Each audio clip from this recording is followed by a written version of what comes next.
Good morning, everyone. I think you're half asleep. Good morning. Great. It's great to be here this morning, this lovely Lord's Day morning, to celebrate the greatness of our God. இந்த கர்த்தருடைய நாளிலே தேவனுடைய மகிமையை கொண்டாடும்படியாக இந்த நாளிலே கூடியிருப்பது மிக அற்புதமான ஆசீர்வாதமான ஒரு வேளையா இருக்கிறது. సౌందర్యమైన ఉదయ కాలమందు మన ఘన ప్రభువుని మహింపరిచే భాగ్యం ప్రభువిచ్చినందుకే దేవునికి వందనాలు చెల్లిస్తున్నాను. This is a very special Sunday morning. இது ஒரு விசேஷித்த ஞாயிறு காலை. ఇది ప్రత్యేకమైన ఆదివార ఉదయ కాలం. Because right across the world today we celebrate the outpouring of the Spirit on Pentecost. இந்த பெந்தெகோஸ்து நாளிலே ஊற்றப்பட்ட அந்த நாளை குறித்து உலகமெங்கிலும் இந்த நாள் விசேஷமாக கருதப்படுகிறது. ప్రపంచవ్యాప్తంగా పెంతెకొస్తు మహాదినాన్ని జరుపుకునేటువంటి గొప్ప దినం. We're going to read just now from the Acts of the Apostles chapter 1.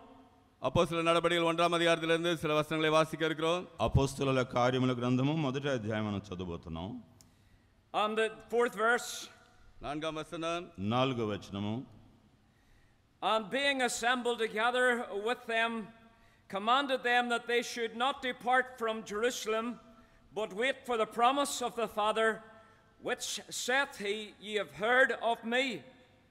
5ஆம் வசனம் தமிழிலே, ஆகையால் நீங்கள் எருசலேமை விட்டு போகாமல் என்னிடத்தில் கேள்விப்பட்ட பிதாவின் வாக்குத்தத்தம் நிறைவேற காத்திருங்கள் என்று கட்டளையிட்டார். ఆయన వారిని కలుసుకుని ఇలాగ ఆజ్ఞాపించెను, మీరు యెరూషలేము నుండి వెళ్ళక నా వలన వినిన తండ్రి యొక్క వాగ్దానము కొరకు కనిపెట్టుడి. For John truly baptized with water, but ye shall be baptized with the Holy Ghost not many days hence. யோவான் ஜலத்தினாலே ஞானஸ்நானம் கொடுத்தான், நீங்கள் சில நாளுக்குள்ளாக பரிசுத்தாவினாலே ஞானஸ்நானம் பெறுவீர்கள். యోహాను నీళ్లతో బాప్తిసం ఇచ్చెను గాని కొద్ది దినములలోగా మీరు పరిశుద్ధాత్మలో బాప్తిసం పొందెదరనెను. The 7th verse, and he said unto them, it is not for you to know the times or the seasons which the Father hath put in his own power. 7ஆம் வசனம், அதற்கு அவர் பிதாவானவர் தம்முடைய ஆதீனத்திலே வைத்திருக்கிற காலங்களையும் வேளைகளையும் அறிகிறது உங்களுக்கு அடுத்ததல்ல. 7వ వచనము, కాలములను సమయములను తండ్రి తన స్వాధీనమందుంచుకుని ఉన్నాడు, వాటిని తెలుసుకున్నట్టు మీ పని కాదు. But ye shall receive power, after that the Holy Ghost is come upon you, and ye shall be witnesses unto me both in Jerusalem and in all Judea and in Samaria and unto the uttermost part of the earth. பரிசுத்த ஆவி உங்களிடத்தில் வரும்போது நீங்கள் பலனடைந்து எருசலேமிலும் யூதேயா முழுவதிலும் சமாரியாவிலும் భూమిயின் కడైసి పర్యంతము எனக்கு సాక్షిగళాయి இருப்பீர்கள். అయినను పరిశుద్ధాత్మ మీ మీదికి వచ్చినప్పుడు మీరు శక్తి నొందెదరు గనుక మీరు యెరూషలేములోను యూదయ సమరయ దేశములనంతటను భూదిగంతముల వరకు నాకు సాక్షులెందరని వారితో చెప్పాను. From the children of Israel left the land of Egypt until they came to Mount Sinai. இஸ்ரவேல் மக்கள் எகிப்து தேசத்தை விட்டு அந்த சீனாய் மலை அண்டையிலே வந்த வரையிலும் ఇశ్రాయేలు ప్రజలు ఐగుప్తును విడిచి సీనాయి కొండ వరకు చేరినారు. Until that day, between those two periods, from leaving the land of bondage to were formed as a nation, there was 50 days. அவர்கள் அந்த எகிப்தினுடைய அடிமைத்தனத்திலிருந்து விடுதலையாக்கப்பட்டு அந்த சீனாய் மலை அடிவாரத்திலே அவர்கள் வந்து சேர்ந்த நாட்கள் 50 நாட்களாக இருந்தது. దేశము ఒక ఆ యొక్క జనాంగమంతా ఒక దేశముగా ఉన్నప్పుడు వారు సీనాయి కొండ వరకు 50 దినములు పట్టినది. Israel became a nation, and from that day until this day they have been a nation. அந்த நாளிலே தானே இஸ்ரவேல் ஒரு பெரிய ஒரு தேசமாக உருவானது. அந்த நாளிலிருந்து இந்த நாள் வரைக்கும் அது ஒரு தேசமாக கருதப்படுகிறது. ఆ సమయంలో ఇశ్రాయేలు ప్రజలు ఒక దేశమైనారు, ఇప్పటివరకు కూడా దేశముగానే ఉన్నారు. Although for a number of years they were scattered after BC, they were scattered throughout the world. அவர்கள் அநேக ஆண்டுகள் கிறிஸ்துவுக்கு பின்பாக அவர்கள் உலகமெங்கிலும் சிதறடிக்கப்பட்டிருந்த போதிலும் ఆ తదుపరి వారు అనేక దేశములలో ప్రపంచములో వారు చెదరిన వారుగా ఉండినారు. And just in the last century, 1949, they came together again as a nation. கடந்த நூற்றாண்டிலே 1949 அவர்கள் ஒரு முழு தேசமாக ஒருங்கிணைந்து அவர்கள் கூடி வந்தார்கள். గత శతాబ్దములో 1949వ సంవత్సరములో తిరిగి ఇశ్రాయేలు దేశముగా ఒక దేశముగా వారందరూ చేరినారు. And one of the promises that God gave to them was that in the last days they would return to their own country again. தேவன் அவர்கள் கொடுத்த வாக்குத்தத்தங்களிலே ஒன்றிலே அவர்கள் அந்த இறுதி நாட்களிலே அவருடைய சொந்த தேசத்திற்கு அவர்கள் திருப்பி கொண்டு வரப்படுவார்கள் என்பதாக அவர்களுக்கு இருந்தது. వారికి ఇవ్వబడిన దేవుని యొక్క వాగ్దత్తం ఏమిటంటే కడవరి దినములలో వారందరూ స్వదేశములకు వారు చేరుకొని ఏకముగా ఉంటారని. And on the day of Pentecost, 50 days after Jesus was raised from the dead, ஆண்டவராகிய இயேசு அவர் மரித்தோரிலிருந்து உயிர்த்தெழுந்த பின்பு 50 நாள் ஆன பின்பு యేసు ప్రభు వారు మృతుల్లో నుండి లేచిన తర్వాత 50వ దినమైన Pentecost దినమునకు the New Testament church was born. இந்த புதிய ஏற்பாட்டினுடைய சபையானது அந்த பெந்தேகோஸ்தே நாளிலே பிறந்தது. ఆ దినమందు పెంతెకొస్తు సంఘము నూతన నిబంధన సంఘము జన్మించింది. And so that began a new era of Christendom. அதுதானே கிறிஸ்தவத்தினுடைய ஒரு புதிய சகாப்தமாக அது துவங்கினது. క్రైస్తవ్యములో ఒక నూతన శకం అప్పుడు ప్రారంభమైంది. And of course Jesus said to them, go ye into all the world and preach the gospel. ஆண்டவராகிய இயேசு அவர்களுக்கு நீங்கள் உலகமெங்கும் சென்று சர்வ சிருஷ்டிக்கும் சுவிசேஷத்தை பிரசங்கியுங்கள் என்பதாக சொல்லியிருந்தார். యేసు ప్రభు వారికి ఆజ్ఞాపించారు, మీరు సర్వ సృష్టికి వెళ్ళి సర్వ జనులకు దేవుని సువార్త ప్రకటించమని చెప్పినారు. But there was a prerequisite put before they would go. They had to wait in Jerusalem. அவர்களுக்கு ஒரு நிபந்தனை கொடுக்கப்பட்டிருந்தது. அவர்கள் அப்படியாக சென்று சுவிசேஷத்தை அறிவிப்பதற்கு முன்பாக எருசலேமிலே அவர்கள் தரித்திருக்க வேண்டும் என்பதாக சொல்லப்பட்டது. దానికి ముందుగా ఒక నిబంధన వారికి ఇవ్వబడింది, వారు యెరూషలేములో ప్రభువు కొరకు కనిపెట్టుకుని ఉండాలని. Chapter 1 4th verse, but wait for the promise of the Father which he saith, ye have heard of me. அங்கே பிதா உங்களுக்கு கொடுத்த அந்த வாக்குத்தத்தம் நிறைவேற காத்திருங்கள் என்று கட்டளையிடப்பட்டது. 4వ వచనంలో మీరు యెరూషలేమునకు వెళ్ళక నా వలన వినిన తండ్రి యొక్క వాగ్దానము కొరకు కనిపెట్టుడి. He said also in Luke chapter 24, but tarry ye in the city of Jerusalem until ye be endued with power from on high. பரத்திலிருந்து நீங்கள் அங்கே பலப்படுத்தப்படும்படியாக நீங்கள் அங்கே எருசலேமிலே தரித்திருங்கள் என்பதாக நமக்கு 24ஆம் அதிகாரம் லூக்காவிலே அவர்களுக்கு சொல்லப்பட்டதை பார்க்கலாம். పరిశుద్ధాత్మ మీదకి వచ్చి యెరూషలేములో శక్తి పొంది వరకు మరి కనిపెట్టమని లూకా 24వ అధ్యాయంలో కూడా ప్రభువు చెప్పారు. So with God's help we are going to look at the promise of Pentecostal blessing. பெந்தெகோஸ்தேனுடைய அந்த ஆசீர்வாதத்தின் காரியங்களை தேவனுடைய உதவினாலே நாம் இப்பொழுது பார்க்க இருக்கிறோம். పెంతెకొస్తు ఆశీర్వాదాన్ని గురించి మనం ధ్యానించబోతున్నాము. In Acts chapter 2 verse 16-17, அப்போஸ்தலர் நடபடிகள் 2ஆம் அதிகாரம் 16-17 వచనங்களிலே అపోస్తలుల కార్యముల గ్రంథము 2వ అధ్యాయము 16వ వచనం నుండి, this was an Old Testament prophecy from the book of Joel. இங்கே யோவேலினுடைய புத்தகத்தினாலே உரைக்கப்பட்ட அந்த தீர்க்கதரிசனம் இங்கே நிறைவேறக்கூடியதாக சொல்லப்பட்டது. ఇది యోవేలు గ్రంథము నుండి పాత నిబంధన ప్రవచనము. And it shall come to pass in the last days, saith the Lord, I will pour out my spirit upon all flesh. கடைசி நாட்களில் நான் மாம்சமான யாவர் மேலும் என் ஆவியை ஊற்றுவேன். అంత్య దినములయందు నేను మనుషులందరి మీదకి నా ఆత్మను కుమ్మరించెదను. And your sons and your daughters shall prophesy, and your young men shall see visions, and your old men shall dream dreams. அப்பொழுது உங்கள் குமாரரும் உங்கள் குமார்த்திகளும் தீர்க்கதரிசனம் சொல்லுவார்கள், உங்கள் வாலிபர் தரிசனங்களை அடைவார்கள், உங்கள் மூப்பர் சொப்பனங்களை காண்பார்கள். మీ కుమారులను మీ కుమార్తెలను ప్రవచించెదరు, మీ యవనస్తులకు దర్శనములు కలుగును, మీ వృద్ధులు కలలు కందురు. And on my servants and on my handmaidens I will pour out in those days of my spirit, and they shall prophesy. என்னுடைய ஊழியக்காரர் மேலும் என்னுடைய ஊழியக்காரிகள் மேலும் அந்நாட்களிலே ஆவியை ஊற்றுவேன், அப்பொழுது அவர்கள் தீர்க்க தரிசனம் சொல்லுவார்கள். ఆ దినములలో నా దాసుల మీదను నా దాసురండ్ర మీదను నా ఆత్మను కుమ్మరించెదను గనుక వారు ప్రవచించెదరు. For the word of God reminds us in Isaiah 44, for I will pour water upon him that is thirsty. அங்கே தாகமுள்ளவனுக்கு தண்ணீரை நான் கொடுப்பேன் என்பதாக ஏசாயா 44ஆம் அதிகாரத்திலே தேவனுடைய வார்த்தை நமக்கு சொல்கிறதை பார்க்கிறோம். యెషయా గ్రంథము 44:3వ వచనములో దప్పిగల వారి మీద నీళ్లను ఎండిన భూమి మీద ప్రవాహజలను కుమ్మరిస్తాను, నా ఆత్మను కుమ్మరిస్తాను ప్రభువు వాగ్దానం చేశారు.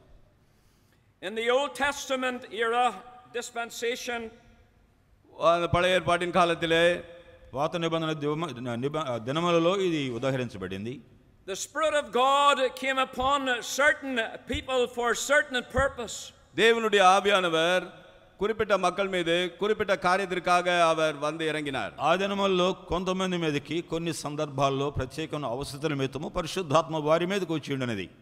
Such as Gideon and Samson, the judges of Israel, and also upon the kings of godly kings and the prophets of the Old Testament. The Spirit of God came upon them for that purpose.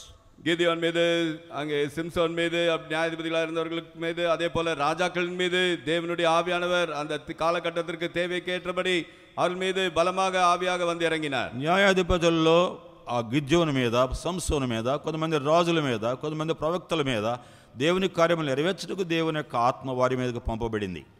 But in the book of Ezekiel chapter 36, எசேக்கியேல் புத்தகத்திலே 36ஆம் அதிகாரத்திலே, యెహెజ్కేలు గ్రంథం 36వ అధ్యాయంలో అయితే, and in the verse 26 onward, 26ஆம் వచనத்திலிருந்து 26వ వచనం నుండి, this is a promise again, a new heart also will I give you. உங்களுக்கு நவமான இருதயத்தை நான் கொடுப்பேன். இதுவும் ஒரு வாக்குத்தத்தம். ఇది మరి ఒక దేవుని వాగ్దానము, నూతన హృదయం మీకు ఇచ్చేదను. And a new spirit will I put within you. உங்கள் உள்ளத்திலே புதிதான ஆவியை கட்டளையிட்டு నూతన స్వభావం మీకు కలుగు చేస్తాను. And I will take away the stony heart out of your flesh, and I will give you an heart of flesh. கல்லான இருதயத்தை உங்கள் மாம்சத்திலிருந்து எடுத்து போட்டு சதையான இருதயத்தை உங்களுக்கு கொடுப்பேன். రాతి గుండె మీలో నుండి తీసివేసి మాంసపు గుండెను మీకు ఇచ్చేదను.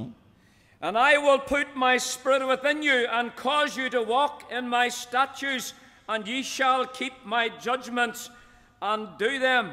உங்கள் உள்ளத்திலே என் ஆவியை வைத்து உங்களை என் கட்டளைகளில் நடக்கவும் నా- என் நியாயங்களை கைக்கொள்ளவும் அவைகளின்படி செய்யவும் பண்ணுவேன். నా ఆత్మను మీ యందుంచి నా కట్టడలను అనుసరించు వారిని గాను నా విధులను గైకొన్న వారిని గాను మిమ్మల్ని చేసేదను. A new spirit will I put within you, and also God says, and I will put my spirit within you, both times there in that promise. நாங்கள் உங்களுக்கு ஒரு நவமான இருதயத்தை கொடுத்து உங்கள் உள்ளத்திலே புதிதான ஆவியை கட்டளையிடன் என்பதாக இப்படியாக தேவனுடைய வாக்குத்தத்தங்கள் அங்கே நமக்கு சொல்லப்பட்டிருக்கின்றன. నా ఆత్మ మీ యందు ఉంచుతాను, మీలో క్రియ చేయనట్లుగా చేస్తాను. ఈ రెండు సందర్భాల్లో కూడా దేవుని వాగ్దానమే మనం చూస్తున్నాం. The dispensation of the Old Testament, the Spirit of God came upon His servants. தேவனுடைய ஆவியானவர் தேவனுடைய ஊழியக்காரர்கள் மீது பலமாக வந்து இறங்கினார் பழைய ஏற்பாட்டின் நாட்களிலே. పాత నిబంధన గ్రంథ దినములలో దేవుని యొక్క ఆత్మ తన యొక్క ప్రవక్తల మీదకు ప్రజల మీదకు వచ్చింది. In the New Testament church, the Spirit of God was poured out into the people. புதிய ஏற்பாட்டின் நாட்களிலே சபையிலே அங்கிருந்த மக்கள் மீது தேவனுடைய ஆவியானவர் பொழிந்தருளப்பட்டார். క్రొత్త నిబంధన దినములలో దేవుని ప్రజల హృదయములలోనికి దేవుని యొక్క ఆత్మ సమృద్ధిగా కుమ్మరించబడింది. Acts 2:4. அப்போஸ்தலர் நடபடிகள் 2ஆம் அதிகாரம் 4ஆம் வசனம். అపొస్తలుల కార్యముల గ్రంథము 2వ అధ్యాయం 4వ వచనము. And they were all filled with the Holy Ghost. அவர்கள் எல்லாரும் பரிசுத்த ஆவியினாலே நிரப்பப்பட்டு అందరూ పరిశుద్ధాత్మతో నిండిన వారై. Friends, it is a wonderful thing to know that what happened in the early church on the day of Pentecost. பிரியமானவர்களே, ஆதி சபையிலே பெந்தேகோஸ்தே நாளிலே அங்கே நடைபெற்ற அந்த காரியத்தை பார்ப்பது மிக சுவாரஸ்யமான ஒன்று. పెంతెకోస్తు దినమందు ఆది సంఘంలో ఏవి సంభవించిందో మనం గమనించడం ఆశ్చర్యమే. But that could not happen until the Lord Jesus went back to heaven. அது ஆண்டவராகிய இயேசு மீண்டுமாக பரத்துக்கு ஏறி செல்கிற வரை நடைபெறவில்லை. ప్రభువైన యేసు పరలోకమునకు వెళ్ళు వరకు కూడా ఇది సంభవించలేదు. In John chapter 16 and verse 7, யோவான் 16ஆம் அதிகாரம் 7ஆம் வசனத்திலே యోహాను 16:7 వచనంలో Jesus said, "Nevertheless, I tell you the truth, it is expedient for you that I go away." ஆண்டவராகிய இயேசு இப்படியாக சொன்னார், நான் உங்களுக்கு உண்மையை சொல்கிறேன், நான் போகிறது உங்களுக்கு பிரயோஜனமாக இருக்கும். అయితే నేను మీతో సత్యము చెప్తున్నాను, నేను వెళ్ళిపోవటం వల్ల మీకు ప్రయోజనకరము. For if I go not away, the Comforter will not come unto you. நான் போகாது இருந்தால் தேற்றரவாளன் உங்களிடத்தில் வரார். నేను వెళ్ళని ఎడల ఆదరణకర్త మీ యొద్దకు రాడు. But if I depart, I will send him unto you. நான் போவேனே ஆகையால் அவரை உங்களிடத்திற்கு அனுப்புவேன். నేను వెళ్ళిన ఎడల ఆయనను మీ యొద్దకు పంపును. So the Lord Jesus Christ himself promised the blessed fullness of the Holy Spirit. ஆண்டவராகிய இயேசுவே அந்த பரிசுத்தாவினுடைய நிரப்புதலுக்கான அந்த வாக்குத்தத்தத்தை அவரே கூறினார். ఆశీర్వాదకరమైన ఆత్మ నింపుదలను గురించి మన ప్రభు అయినటువంటి యేసుక్రీస్తు ప్రభు వారే వాగ్దానం చేశారు. Jesus said he would leave in person, but he would come back by his Holy Spirit and dwell in the hearts of his people. ஆண்டவராகிய இயேசு தன்னுடைய சரீரத்தின் அந்த காரியங்கள் எல்லாவற்றையும் அது களைந்து போட்டு அவருடைய ஆவியிலே மறுரூபமாக இங்கே மனிதர்களுக்குள்ளாக வாசம் பண்ணும்படியாக மீண்டும் வருவேன் என்பதாக சொல்லியிருந்தார். ప్రభు ఆరోహణమైన తర్వాత ఆత్మరూపేణ ఆయన యందు విశ్వాసం ఉంచిన వారి హృదయములో ఉండి ప్రతి ఒక్కరి హృదయములో నివాసం ఉంటానని వాగ్దానం చేసినారు. When the Lord Jesus was here in his physical person, ஆண்டவராகிய இயேசு சரீர பிரகாரமாக இந்த பூமியில இருந்தபோது యేసు ప్రభువారు శరీరధారి అయిన దినముల్లో he was limited in that he could only be in one place at a time. அவருடைய காரியமானது அப்படியே வரையறுக்கப்பட்டதாக இருந்தது. ஒரு காலகட்டத்திலே ஒரு பகுதியிலே தான் அவர் இருக்கக்கூடியவராக காணப்பட்டார். శరీర రీతిగా ఒకసారి ఒక స్థలంలో మాత్రమే ప్రభు ఉండగలిగినారు. But when he went away 10 days after his ascension back to glory, அவருடைய அந்த மகிமையினுடைய பிரவேசத்திற்குள்ளாக சென்ற 10 நாட்கள் பிறகு 10 దినములైన తర్వాత ఆయన మహిమలోనికి ఆయన ఆరోహణమై వెళ్ళి ఉన్నాడు. he sent his Holy Spirit to live in the hearts of all his people. அவருடைய எல்லா ஜனங்களுடைய இதயத்திலும் அவருடைய பரிசுத்தாவியானவர் வந்து வாசம் பண்ணும்படியாக அவர் தந்தருளினார். ఆయన ప్రజలందరి హృదయముల్లో ఆయన నివసించలాగన ఆయన ఆత్మను పంపి ఉన్నారు. Acts 2nd chapter 39th verse. அப்போஸ்தலர் நடபடிகள் 2ஆம் அதிகாரம் 39ஆம் வசனம். అపోస్తలుల కార్యముల గ్రంథం 2వ అధ్యాయం 39వ వచనం. For the promise is unto you and to your children and to all that are afar off, even as many as the Lord our God shall call. வாக்குத்தத்தமானது உங்களுக்கும் உங்கள் பிள்ளைகளுக்கும் நம்முடைய தேவனாகிய கர்த்தர் வரவழைக்கும் தூரத்தில் உள்ள யாவருக்கும் உண்டாயிருக்கிறது. ఈ వాగ్దానము మీకును మీ పిల్లలకును దూరస్తులందరికీ అనగా ప్రభువైన మన దేవుని తన యొద్దకు పిలిచిన వారందరికీ చెందునని వారితో చెప్పెను. The Spirit of God was not given just to pastors and to evangelists or to certain people. தேவனுடைய ஆவியானவர் ஏதோ போதகர்களுக்கோ அல்லது சுவிசேஷர்களுக்கோ அல்லது குறிப்பிட்ட மக்களுக்கோ என்று அப்படியாக தந்தருளப்படவில்லை. పాదురులకు సువార్తికులకు నియమించబడిన కొద్ది మందికి మాత్రమే పరిశుద్ధాత్మ అనుగ్రహించబడలేదు. There was 120 people in the upper room. அந்த மேலறையிலே 120 மக்கள் இருந்தார்கள். మేడ గదిలో 120 మంది ఉన్నారు. And on the day of Pentecost they were all filled with the Holy Ghost. அவர்கள் அனைவரும் அந்த பெந்தெகோஸ்தே நாளிலே பரிசுத்தாவினாலே நிரப்பப்பட்டவர்களானார்கள். పెంతెకోస్తు దినమందు అందరూ కూడా పరిశుద్ధాత్మతో నింపబడ్డారు. Acts chapter 1. அப்போஸ்தலர் நடபடிகள் 1ஆம் அதிகாரத்திலே అపోస్తలుల కార్యం గ్రంథం 1వ అధ్యాయము 13th verse.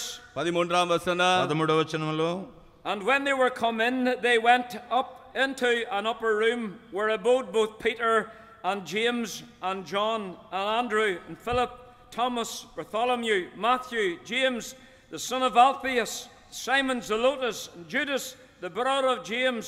These all continued with one accord in prayer and supplication with the woman, and Mary the mother of Jesus, and with his brethren. அவர்கள் அங்கே வந்தபோது மேல் வீட்டில் ஏறினார்கள். அதில் பேதுருவும் யாக்கோபும் யோவானும் அந்திரேயாவும் பிலிப்பும் தோமாவும் பர்த்தலமேயும் மத்தேயும் அல்பேயின் குமாரனாகிய யாக்கோபும் சொலத்தே என சொல்லப்பட்ட சீமோனும் யாக்கோபின் சகோதரனாகிய யூதாவும் தங்கியிருந்தார்கள். அங்கே இவர்கள் எல்லாரும் ஸ்திரீகளோடும் இயேசுவின் தாயாகிய మరియాలోடும் அவருடைய సహోదరుడోடும் కూడా ఒరుమనపట్టి జపతిலும் వేండుదలిலும் తడితిరుందాர்கள். వారు పట్టణములో ప్రవేశించి తాము బస చేయుచుండిన మేడగదిలోనికి ఎక్కిపోయి వారెవరనగా పేతురు, యోహాను, యాకోబు, ఆంద్రేయ, ఫిలిప్పు, తోమా, బర్తులమయ్య, మత్తయి, అల్ఫయి కుమారుడుగు యాకోబు, జలోతి అనబడిన సీమోను, యాకోబు కుమారుడుగు యోదా అనువారు. You see, the wonderful thing about it was these people were from different walks of life. பாருங்கள், இந்த காரியத்திலே அற்புதமான காரியம் என்னவென்றால் ஒவ்வொருவரும் ஒரு பின்னணியத்திலே அவர்கள் வந்து அங்கே கூடியிருந்தார்கள். వీరు వివిధమైన జీవిత విధానాల నుండి వచ్చిన వారుగా గమనించడం సంతోషం. For the promises unto you and to your children and as many as are afar off, even as many as the Lord our God shall call. ஆண்டவர் வரவழைக்கக்கூடிய தூரத்திலிருந்து வரக்கூடிய அப்படிப்பட்ட மக்களுக்கும் அவருடைய వాగ్దానం எல்லாருக்கும் உரித்தானதாக இருக்கிறது. ఈ వాగ్దానం మీకును మీ పిల్లలకు దూరస్తులందరికీ అనగా మన ప్రభువైన దేవుడు తన ఎదుగు పిలిచిన వారందరికీ చెందునని వ్రాయబడి ఉన్నది. I was struck greatly by the fact that Mary the mother of Jesus was there. இயேசுவின் தாயாகிய மரியாளும் அங்கே இருந்தது எனக்கு ஆச்சரியமா இருந்தது. ఆ మేడ గదిలో యేసు తెలియని మరియ కూడా ఉండటం నాకు ఆశ్చర్యం కలిగజేసింది. The woman that gave birth to the Son of God into this world. தேவ குமாரனை இந்த உலகத்திற்கு பெற்றெடுத்து கொடுத்த ஒரு தாயானவள், ఈ లోకంలోకి వచ్చుటకు రక్షకునికి జన్మనిచ్చిన తన తెలియని మరి ఎక్కడ ఉన్నది. She also needed to be filled with the Holy Spirit. அவர்களும் பரிசுத்தாவினாலே நிரப்பப்பட வேண்டிய அவசியம் இருந்தது. ఆమె కూడా దేవుని ఆత్మతో నింపబడవలసి ఉండినది. You see, many people think that Mary was a sinless woman. அநேக மக்கள் மரியாள் ஒரு பாவமில்லாத ஒரு ஸ்திரீ என்பதாக நினைத்துக் கொண்டிருக்கிறார்கள். చాలా మంది మరియా పాపము లేని వ్యక్తిగా అనుకుంటారు. But Mary was just a sinner like you and me, and she said, I thank God my Savior. அவர்கள் எப்படியாக நம்மை போல எல்லாரை போலவும் ஒரு பாவியாக தான் அவர்கள் இருக்கிறார்கள். என்னுடைய ஆத்ம ரட்சகருக்காக நான் நன்றி சொல்கிறேன் என்பதாக அவர்கள் சொல்கிறதை நாம் பார்க்கலாம். మరియా నీవలే నావలే ఒక మానవరాలే నా దేవుడని యెహోవా నేను సన్నుతిస్తానని ఆమె చెప్పింది. And on the day of Pentecost, she along with the disciples, along with many others who were from various walks of life. அவர்கள் அந்த மன்னிக்கணும் శిష్యులు అనేక మంది జనముల నుండి వచ్చినటువంటి వారును కూడి ఉండగా మరియ కూడా వారితో ఉండనేది. அந்த நாளிலே கூடி வந்திருந்த எல்லா மக்கள் மத்தியிலும் மரியாளும் கூடி வந்திருந்தார்கள். They were there when the Spirit of God descended upon them. அந்த நாளிலே அந்த பரிசுத்தாவியானவர் வந்து இறங்கின அந்த வேளையிலே அவர்களும் அவர்களோடு கூட இருந்தார். వారి మీదకు పరిశుద్ధాత్మ దిగినప్పుడు వీరందరూ అక్కడ ఉండినారు. The Spirit of God, we all need to know the fullness of God's Spirit.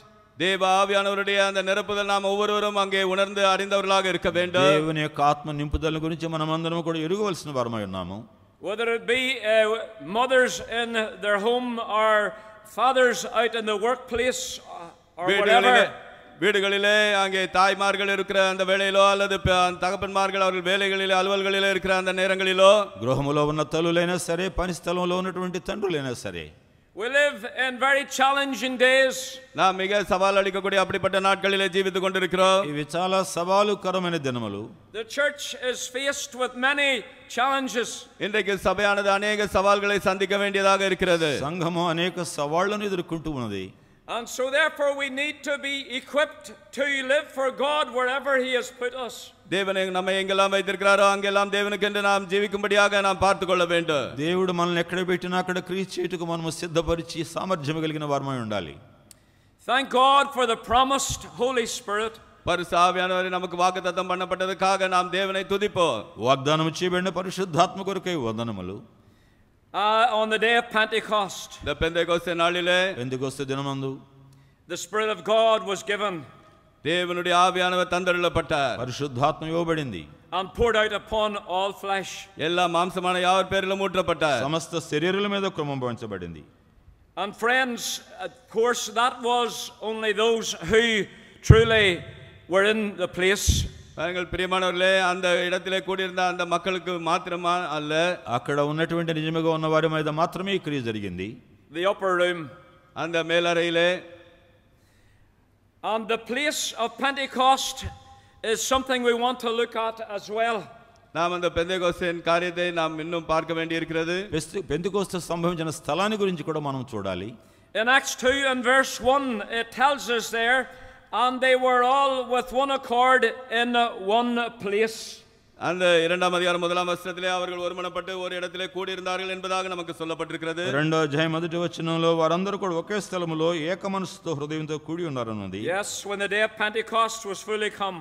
ஆம், அந்த பெந்தேகோஸ்தே நாள் முழுமையாக அங்கே இருந்தது. పెంతెకొస్తు దినము నిజముగానే అక్కడికి వచ్చినది. That's a wonderful thing to have God's people together in one place like we are here today. இன்றைக்கு நாம் இங்கே கூடி வந்திருக்கிறது போல தேவனுடைய பிள்ளைகள் ஒரே இடத்திலே கூடி வந்திருப்பது அற்புதமான ஒரு காரியம். ఈనాడు మనం ఇక్కడ కూడి ఉన్నట్లుగా దేవుని బిడ్డలందరూ కూడా కలిసి ఉండటం అద్భుతం అది.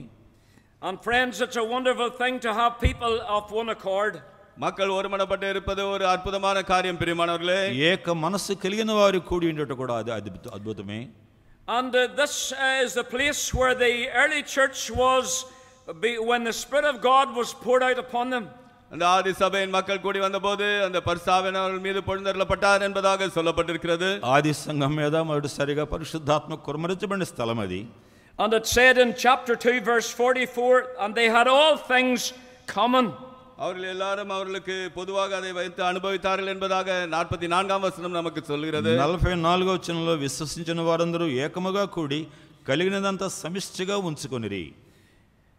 They obeyed the promise, they obeyed the command of Jesus, and they went to the upper room and waited together. அவர்கள் ஆண்டவராகிய இயேசுவினுடைய கட்டளைக்கு கீழ்ப்படிந்து அந்த மேலறையிலே சென்று அவர்கள் ஒருமனப்பட்டு அங்கே கூடி தரித்திருந்தார்கள். యేసు ప్రభు యొక్క ఆజ్ఞ ప్రకారం మేడగదిలోనికి వెళ్ళి ఏకముగా అందరూ కూడి ఉన్నారు.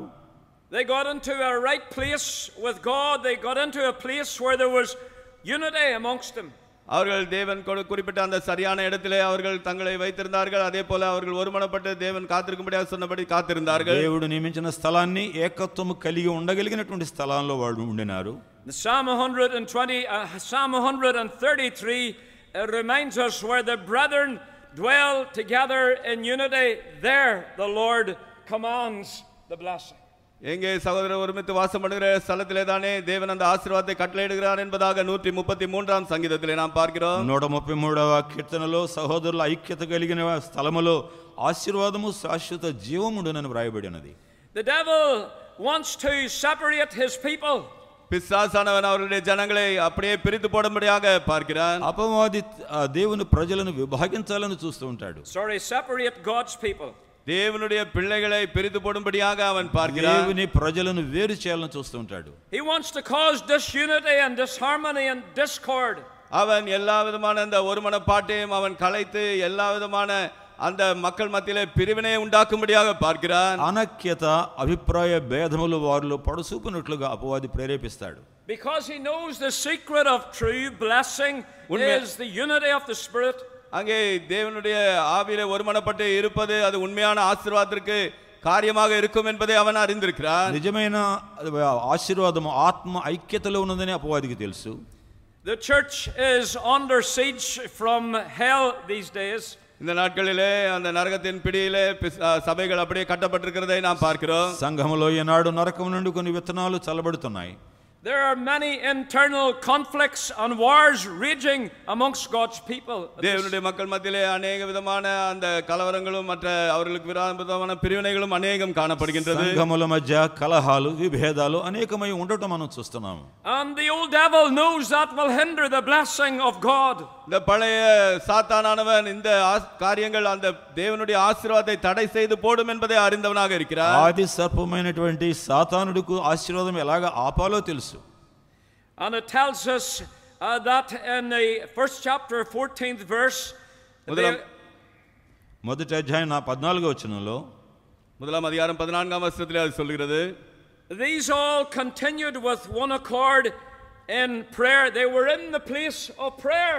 அவர்கள் ஒருமனப்பட்டு அந்த ஜெபஸ்தலத்திலே இருந்தார்கள். వారందరూ కూడా ఏక మనస్సుతో ఎడతెగక ప్రార్థన చేయుచుండిరి అని వ్రాయబడినది. It's a wonderful and a necessary part of the work of God. இது அற்புதமான தேவனுடைய ஊழியத்தினுடைய ஒரு பங்காக இது இருக்கிறது. దేవుని యొక్క సేవలో ఇది చాలా ప్రాముఖ్యమైన విషయం. If we want to know the blessing of God poured out in all its fullness, தேவனுடைய ஆசீர்வாதம் எல்லா முழுமைத்தன்மையோடு அது ஊற்றப்பட வேண்டும் என்பதை நீங்கள் வாஞ்சிப்பீர்களானால், దేవుని యొక్క ఆశీర్వాదము సమృద్ధిగా ఒక స్థలములో క్రమరించబడాలంటే, as Brother John was speaking last evening, கடந்த மாலையிலே சகோதரன் ஜான் அவர்கள் பேசிக் கொண்டிருந்த விதமாக, సహోదరుడైన జాన్ గారు గత రాత్రి మనతో మాట్లాడుతున్నట్లుగా, there's no shortcuts to blessing. தேவனுடைய ஆசீர்வாதத்துக்கு எந்த குறுக்கு வழியும் கிடையாது. ఆశీర్వాదమునకు దగ్గర త్రోవలు లేవు.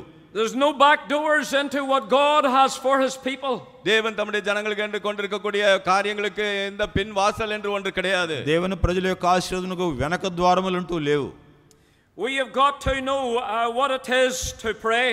ஜெபிப்பது என்றால் என்ன என்பதை குறித்து நாம் அறிந்திருக்க வேண்டும். ప్రార్థించడం ఏంటో మనం ఎరగవలసిన వారమై ఉన్నాము.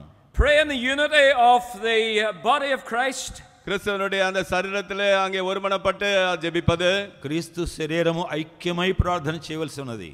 For the word of God reminds us where two are met together in my name, there am I in the midst. தேவனுடைய வார்த்தை நமக்கு ஞாபகப்படுத்துகிறது, இரண்டு பேர் ஒருமனப்பட்டு என்னுடைய நாமத்திலே கூடினார்களா அங்கே நான் அவர்கள் மத்தியிலே இருப்பேன் என்பதாக தேவன் வாக்குத்தத்தம் பண்ணியிருக்கிறார். నా నామమున ఇద్దరు ముగ్గురు కూడి ఉన్న చోట నేను వారి మధ్య ఉంటానని దేవుని యొక్క వాగ్దానమును చెల్లిస్తుంది. That if two of you shall agree together in touching anything they shall ask. இரண்டு பேர் ஒருமனப்பட்டு அவர்கள் எதை தொட்டு என்னிடத்திலே கேட்டாலோ, భూమి మీద ఇద్దరు ఏకీభవించి దేననైనను నా నామమున అడిగిన ఎడల, it shall be done of my Father which is in heaven. பரலோகத்தில் இருக்கிற என்னுடைய பிதாவினாலே அவர்களுக்கு அருளப்படும் என்பதாக சொல்லப்பட்டிருக்கிறது. పరలోకమందున్న నా తండ్రి వలన అది మీకు దొరుకును. If you shall ask anything in my name, it shall be done. என்னுடைய நாமத்தினாலே நீங்கள் எதை கேட்டாலும் அதை பெற்றுக்கொள்வீர்கள். నా నామమున మీరు ఏది అడిగినను దాన్ని పొందుతారని ప్రభువు చెప్పారు. That is, when there is unity and there is prayer amongst God's people, anything is possible. ஒருமனப்பட்டு தேவ மக்கள் மத்தியிலே இப்படியாக ஜெபத்திலே கூடி வருகிற வேளையிலே எந்த ஒரு காரியமும் சாத்தியமாகும். దేవుని ప్రజల మధ్య ఏకత్వము ప్రార్థన ఉన్నట్లయితే వారు ఏది అడిగినను వారు దేవుని వల్ల పొందుతారు. They were not only in unity, in one place of unity and prayer, but they were also in one place of purpose. அவர்கள் ஒருமனப்பட்டு ஒரு இடத்திலே கூடி வந்தது மாத்திரமல்ல, அவர்கள் ஒரே நோக்கத்தோடு அங்கே கூடி வந்திருந்தார்கள். ఏకస్థలములో ప్రార్థనలో కూడటమే కాదు గాని ఒకే ఉద్దేశముతో కూడా వారు కూడి ఉన్నారు. There was a great expectation amongst the people that were meeting in the upper room. அந்த மேலறையிலே கூடி வந்த அந்த மக்கள் மத்தியிலே பெரிய ஒரு எதிர்பார்ப்பு அங்கே இருந்தது. మేడ గదిలో వారందరూ కూడి ఉండుట ఎంతో ఆశతోనూ నిరీక్షణతోనూ వారు అక్కడ చేరారు. Because they believed the promises of God and that he would pour out his spirit upon them. ஏனென்றால் அவர்கள் தேவனுடைய வாக்குத்தத்தத்தை நம்பி இருந்தார்கள். அவர்கள் பேரிலே தேவனுடைய பரிசுத்த ஆவியானவர் பொழிந்தருளப்படுவார் என்பதாக அவர்களுக்கு வாக்குத்தத்தம் செய்யப்பட்டிருந்தது. దేవుడు వాగ్దత్తము చేసినట్లుగా పరిశుద్ధాత్మ వారి మీద కుమ్మరించబడునని వారు నమ్మారు. The purpose of Pentecost, Pentecost நாளினுடைய அந்த நோக்கம் என்னவென்றால், పెంతెకోస్తు యొక్క ముఖ్య సంకల్పం ఏమిటంటే, not only the promise and the place, but the purpose of Pentecost was that we shall be witnesses, ye shall be witnesses unto me. இந்த பெந்தேகோஸ்தினுடைய அந்த முக்கியம் என்னவென்றால், நீங்கள் எனக்காக சாட்சிகளாய் இருப்பீர்கள் என்பது. మీరు ఒక స్థలములో ఉండి పరిశుద్ధాత్మను పొందుట ఉద్దేశం ఏమిటంటే మీరు నాకు సాక్షులై ఉంటారు. And also in John chapter 16, யோவான் 16ஆம் அதிகாரத்திலே, యోహాను సువార్త 16వ అధ్యాయంలో in the verse 8 onward, 8ஆம் வசனத்திலிருந்து 8వ వచనం నుండి, and when he is come, he will reprove the world of sin, of righteousness, and of judgment. அவர் வந்து பாவத்தை குறித்தும் நீதியை குறித்தும் நியாய தீர்ப்பை குறித்தும் உலகத்தை கண்டித்து உணர்த்துவார். ఆయన వచ్చి పాపమును గూర్చియు నీతిని గూర్చియు తీర్పును గూర్చియు లోకమును ఒప్పుకొన చేయును. Of sin, because they believe not on me. நீங்கள் என்னை விசுவாசியாதபடினாலே பாவத்தை குறித்தும், లోకులు నా యందు విశ్వాసముంచలేదు గనుక పాపమును గూర్చియు, of righteousness, because I go to my Father and ye see me no more. நீங்கள் இனி என்னை காணாதபடிக்கு நான் என் பிதாவின் இடத்திற்கு போகிறபடினாலே நீதியை குறித்து, నేను తండ్రి యొద్దకు వెళ్ళుట వలన మీరిక నన్ను చూడరు గనుక నీతిని గూర్చియు, of judgment, because the prince of this world is judged. இந்த உலகத்தின் அதிபதி நியாயம் தீர்க்கப்பட்டதினாலே நியாய தீர்ப்பை குறித்தும், ఈ లోకాధికారి తీర్పు పొంది ఉన్నాడు గనుక తీర్పును గూర్చియు ఒప్పుకొన చేయును. Not only was the Holy Spirit given in his fullness, பரிசுத்தாவியானவர் அவர் அங்கே முழுமையாக கொடுக்கப்பட்டது மாத்திரமல்ல, పరిశుద్ధాత్మ తన సంపూర్ణతలో ఇవ్వబడట మాత్రమే కాదు, so that the early church might become effective witnesses for God. ஆதி சபையானது தேவனுக்கென்று வல்லமையான சாட்சிகளாக இருக்கும்படிக்கு ప్రభు కొరకు ప్రభావం చేసే సాక్షులై ఉండాలని కూడా పరిశుద్ధాత్మ ఇవ్వబడింది. But as they would go forth to preach the glorious gospel, அவர்கள் அந்த மகா பெரிய சுவிசேஷத்தை அவர்கள் பிரகடனப்படுத்தும்படியாக அவர்கள் சென்றபோது, వీరు మహిమగల సువార్తను ప్రకటించుచుండగా and proclaim the great truths of salvation, ரட்சிப்பினுடைய அந்த உண்மையான சத்தியங்களை அவர்கள் பிரகடனப்படுத்தின போது, ఈ గొప్ప రక్షణను ప్రచురము చేయుచుండగా the Holy Spirit would work with them, reproving the world of sin, of righteousness, and of coming judgment. பரிசுத்த ஆவியானவர்களோடு கூட இணைந்து பாவத்தை குறித்தும் நீதியை குறித்தும் வரக்கூடிய நியாய தீர்ப்பு குறித்தும் கண்டித்து உணர்த்துகிறவராக கிரியை செய்து கொண்டிருந்தார். పరిశుద్ధాత్మ వారితో కూడా ఉండి పాపాన్ని గురించి నీతిని గురించి తీర్పుని గురించి ఒప్పింప చేయుచూ ఉండును. And before we can be fully effective in our witness for the Lord, அவர்கள் அந்த இதற்கு முன்பாக அவர்கள் தேவனுக்கு சாட்சிகளாக அவர்கள் காணப்பட்ட போது, సాక్షులుగా సంపూర్ణ ఉపయోగకరంగా మనం ఉండాలంటే we need to be filled with the Holy Spirit. நாமும் அப்படியாக பரிசுத்த ஆவியினாலே சாட்சிகளாக இருக்கும் பொழுது நிரப்பப்பட்டவர்களாக இருக்க வேண்டும். పరిశుద్ధాత్మతో మనం నింపబడవలసినది. When we come to Christ and trust him as our Savior, நாம் கிறிஸ்து அண்டையில வந்து நம்முடைய ஆத்ம ரட்சகராக அவரை நாம் விசுவாசிக்கும் பொழுது, మొదటి క్రీస్తు యొద్దకు ఆత్మరక్షణ కొరకు రక్షకునిగా ఆయన వద్దకు వచ్చినప్పుడు the Spirit of God comes and dwells in our hearts by faith. தேவனுடைய ஆவியானவர் விசுவாசத்தினாலே நம்முடைய இதயங்களிலே வந்து அவர் வாசம் பண்ணுகிறவராக இருக்கிறார். విశ్వాసము ద్వారా పరిశుద్ధాత్మ మన హృదయములో నివాసముండును. But when we trust Christ to come God to fulfill this promise of Pentecostal blessing. இந்த பெந்தேகோஸ்து நாளினுடைய ஆசீர்வாதத்தை நம்மிலே நிறைவேற்றும்படியாக நாம் தேவனின் பேரிலே விசுவாசம் வைக்கும் பொழுது పెంతెకోస్తు ఆశీర్వాదము సంపూర్ణముగా మన జీవితంలో జరగాలంటే the Holy Spirit is not only resident, but then he becomes president. அவர் அந்த பரிசுத்தாவியானவர் அங்கே வந்து வாசம் பண்ணுகிறவர் மாத்திரமல்ல, அவர் அங்கே தலைமை தாங்கும்படியான ஆளுநராக அவர் அங்கே அமைகிறார். పరిశుద్ధాత్మ మన హృదయములో నివాసం ఉండటమే కాదు కానీ ఆయన ఏలేటువంటి రాజుగా ఉంటాడు. And we are then empowered to live for God. இப்பொழுது தேவனுக்கென்று நாம் ஜீவிக்கும்படியான வல்லமையுள்ளவர்களாக நாம் ஆகிறோம். అప్పుడు దేవుడి కొరకు జీవించడానికి శక్తి పొందుతాం. Because Jesus commanded them, he said, go ye into all the world, but then he also said, tarry in Jerusalem until you're endued with power from on high. ஆண்டவராகிய இயேசு சொன்னார், நீங்கள் உலகமெங்கும் சென்று சர்வ சிருஷ்டிக்கும் சுவிசேஷத்தை பிரசங்கிங்கள் என்று சொல்லி, அதுக்கு பிறகு நீங்கள் எருசலேமிலே தரித்திருங்கள், அங்கே பரிசுத்தாவியானவராலே நிரப்பப்படும் வரைக்கும் என்பதாக அவர்களுக்கு சொல்லியிருந்தார். సర్వలోకమునకు వెళ్ళి సువార్త ప్రకటించమని చెప్పిన తర్వాత ప్రభువు ఏమన్నారంటే, యెరూషలేములో నా కొరకు ఈ ఆత్మను పొందినప్పుడు మీరు కనిపెట్టుకోండి అని చెప్పినాడు. In other words, don't go in your own strength to serve me.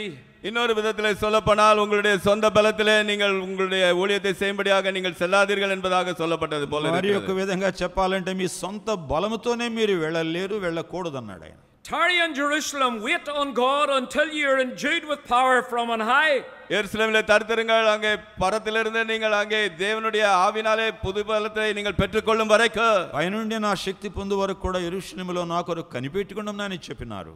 That doesn't mean that we sit idly by waiting on something to happen.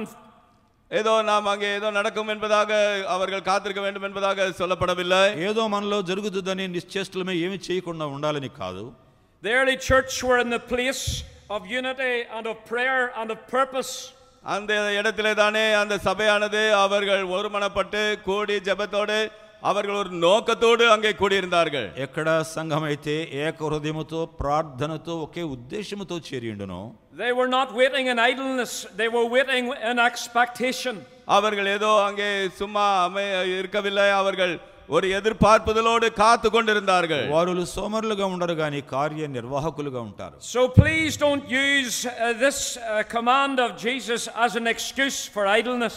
ஆகையினாலே உங்களுடைய சோம்பேறித்தனத்துக்கு இதை ஒரு சாக்காக நீங்கள் அதை சொல்லிக் கொள்ளாதீர்கள். దేవుడిచ్చిన ఈ వాగ్దానాన్ని సోమరితనంగా పని చేయకుండా ఉండటానికి వాడుకోవద్దు. For he said, I will pour water upon him that is thirsty. தேவனுடைய வார்த்தை சொல்கிறது, தாகமுள்ளவன் பேரிலே நான் தண்ணீரை கொடுப்பேன். ఎండిన భూమి మీద ప్రవాహ జలములు కుమ్మరిస్తానని ప్రభు వాగ్దానం చేశారు. God has promised to give us the fullness of the Spirit. தேவன் அவருடைய ஆவியினுடைய பரிபூர்ணத்தை நமக்கு வாக்கருளி இருக்கிறார். ప్రభువు తన యొక్క ఆత్మ సమృద్ధిని ఇవ్వడానికి వాగ్దానం చేసి ఉన్నారు. If our hearts are right with God, if we are in the right place with each other, நம்முடைய இருதயம் தேவனுக்கு முன்பாக சரியான முறையிலே சரியான இடத்திலே நாம் ஒருமனப்பட்டு கூடியிருப்போமானால், మన హృదయములు దేవునితో సరైన స్థితిలో ఉన్నప్పుడు, మనము సరైన స్థానంలో ఉన్నప్పుడు, if we're in the place of the right purpose and right expectation, சரியான நோக்கத்தோடு சரியான எதிர்பார்ப்புகளோடு நாம் கூடி வந்திருப்போமானால், మంచి నిరీక్షణతో మంచి ఉద్దేశముతో మనము అక్కడ చేరినప్పుడు, and we need not go out there to try to live for God in our own energy. நம்முடைய சொந்த பலத்திலே தேவனுக்கென்று நாம் ஜீவிக்க பிரயாசப்படாத பொழுது, మన స్వశక్తితో దేవుని సేవ చేయడానికి మనం వెళ్ళలేము. But in the fullness of the Spirit we can become effective witnesses. ஆனால் தேவனுடைய பரிபூர்ணத்தின் நிறைவினாலே தேவனுக்கு அங்கே வல்லமையுள்ள ஒரு சாட்சிகளாக நாம் ஆக முடியும். దేవుని యొక్క ఆత్మ కృపతో మనం ప్రభావితమైన సాక్షులుగా ఉండవచ్చు. The promise of Pentecost, the place of Pentecost, the purpose of Pentecost, அந்த பெந்தேகோஸ்தினுடைய வாக்குத்தத்தம், பெந்தேகோஸ்தினுடைய அந்த நோக்கம், పెంతెకోస్తు యొక్క వాగ్దానము, పెంతెకోస్తు యొక్క స్థానము, పెంతెకోస్తు యొక్క ఉద్దేశము, and finally the power of Pentecost. இறுதியாக அந்த பெந்தேகோஸ்தினுடைய வல்லமை, చివరగా పెంతెకోస్తు యొక్క శక్తి. Acts 2 and 4. அப்போஸ்தலர் நடபடிகள் 2:4 అపోస్తలుల కార్యం 2:42 And they were all filled with the Holy Ghost. அவர்கள் எல்லாரும் பரிசுத்தாவினாலே நிரப்பப்பட்டு, 4 వచనం, వారందరూ పరిశుద్ధాత్మతో నిండిన వారై, And they began to speak with other tongues as the Spirit gave them utterance. ஆவியானவர் தங்களுக்கு தந்தருளின வரத்தின்படியே வெவ்வேறு பாஷைகளிலே பேசத் தொடங்கினார்கள். ఆ ఆత్మ వారికి వాక్శక్తిని అనుగ్రహించిన కొలది అన్ని భాషలతో మాట్లాడసాగిరి. 6th verse. 6వ వచనం, 6వ వచనము, And when this was noised abroad, the multitude came together. அந்த சத்தம் உண்டானது போது திரளான ஜனங்கள் கூடி வந்து 6వ వచనం శబ్దము కలుగగా జనులు గుంపులుగా కూడి వచ్చి and were confounded because that every man heard them speak in his own language. தங்கள் தங்கள் பாஷையிலே அவர்கள் பேசுகிறதை அவர்கள் கேட்டபடியினாலே ప్రతి మనుష్యుడు తన స్వభాషలో వారు మాట్లాడుతూ విని కలవరపడిరి. In Jerusalem on that occasion, it was the time that when everybody was in Jerusalem, there was many nations there. எருசலேமிலே எல்லாரும் கூடி வருகிற அந்த வேளையிலே अनेक வித்தியாசமான தேசங்களிலிருந்து மக்கள் கூடி வந்திருந்தார்கள். ఆ సమయంలో యెరూషలేములో అనేక దేశముల వారు కూడి ఉండేటువంటి సమయం అది. And God gave the ability to the early church to speak to them in their own language. அவர்களுடைய சொந்த பாஷைகளிலே அவர்கள் பேசும்படியாக ஆதி சபையில் இருந்த மக்களுக்கு தேவன் அப்படிப்பட்ட வரத்தை அவர்களுக்கு அருளினார். వారి స్వభాషల్లో వారితో మాట్లాడేటువంటి శక్తిని పరిశుద్ధాత్మ దేవుడు ఆ సమయంలో వారికి ఇచ్చి ఉన్నారు. And they said, and how hear we every man in our own tongue wherein we were born? அவர்கள் எல்லாரும் அங்கே பிரமித்து இதோ பேசுகிறவர்கள் எல்லாரும் அவர்கள் நம்முடைய பாஷைகளின்படி பேசுகிறார்களே என்று அவர்கள் கலங்கினார்கள். మనలో ప్రతివాడు తాను పుట్టిన దేశ భాషలో వీరు మాట్లాడడం మనం వినుచున్నామే. And so, dear friends, God was equipping the church to spread the gospel. பிரியமானவர்களே, தேவன் அவருடைய சபையை அவருடைய சுவிசேஷத்தை பரப்பும்படியாக அவர்களை ஆயத்தம் பண்ணினார். సువార్త వ్యాపించుటకు దేవుడు వారిని సిద్ధపరిచినాడు ఆత్మ ద్వారా. Before the day of Pentecost, the disciples were a very fickle and a very uncertain bunch of people. இந்த பெந்தெகோஸ்து நாட்களுக்கு முன்பாக அந்த சீஷர்கள் எல்லாரும் ஒரு விதமான ஒரு குழுவினராக மாத்திரம் தான் அவர்கள் காணப்பட்டனர். పెంతెకోస్తు ముందు శిష్యులు అస్థిరులుగాను పిరికివారుగాను ఉండినారు. And we know that after the day of Pentecost they were as bold as a lion. ஆனால் பெந்தெகோஸ்து நாளுக்கு பிறகு அவர்கள் எப்படியாக ஒரு சிங்கத்தை போல தைரியமுள்ளவர்களாக காணப்பட்டார்கள். పెంతెకోస్తు తర్వాత వారు సింహం వలె ధైర్యముగా మాట్లాడారు. And they went forth and turned the world upside down for God. அவர்கள் சென்று உலகத்தை தேவனுக்கென்று தலைகீழாக மாற்றி போட்டார்கள். వారు దేవుని కొరకై లోకాన్ని తల్లకిందులు చేసే స్థితికి వెళ్ళినారు. Peter preached his first sermon on the day of Pentecost and 3,000 souls repented and believed and were baptized. பெந்தெகோஸ்து நாளிலே பேதுரு இந்த காரியத்தை பிரசங்கித்த போது அங்கே 3000 பேர் அங்கே மனம் திரும்பி ரட்சிக்கப்பட்டார்கள். அவர்கள் ஞானஸ்நானம் பெற்றார்கள். పెంతెకోస్తు దినమందు పేతురు ప్రసంగించుండగా 3000 మంది మారు మనసు పొంది బాప్తిసం పొందినారు. And on the 9th hour, Peter and John went up into the temple at the hour of prayer.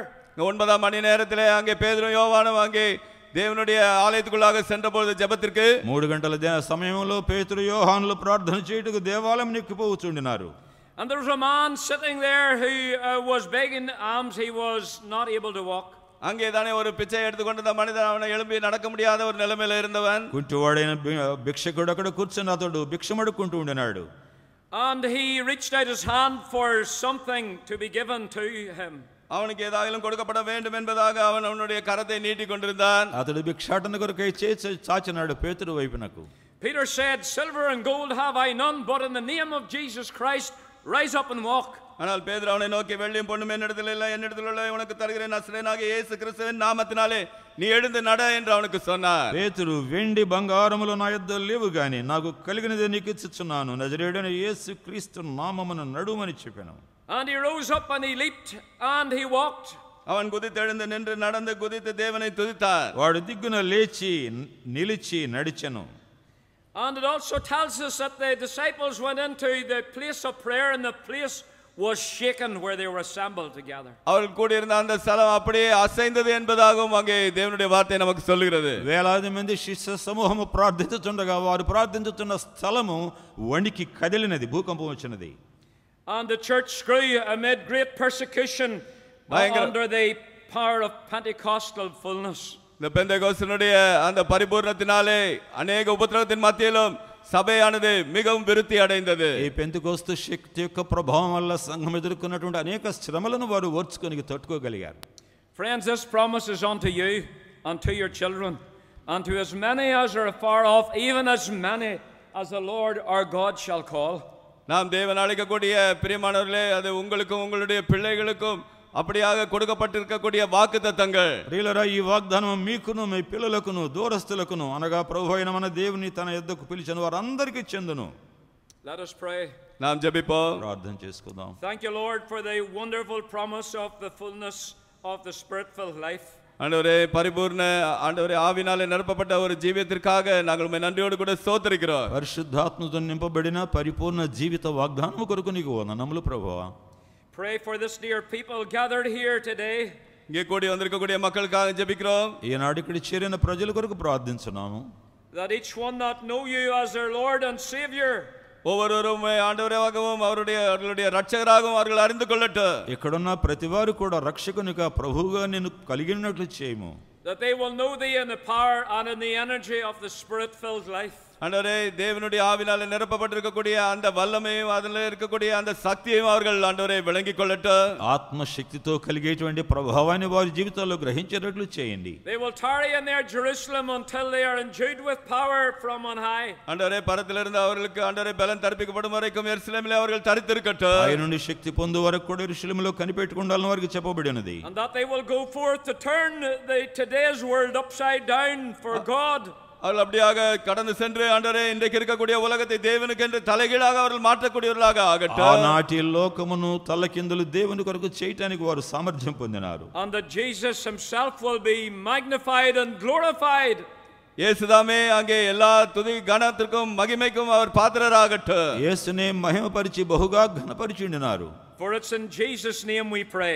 இயேசுவின் நாமத்திலே ஜெபிக்கிறோம். యేసు నామమున ప్రార్థించున్నాము తండ్రి. Amen.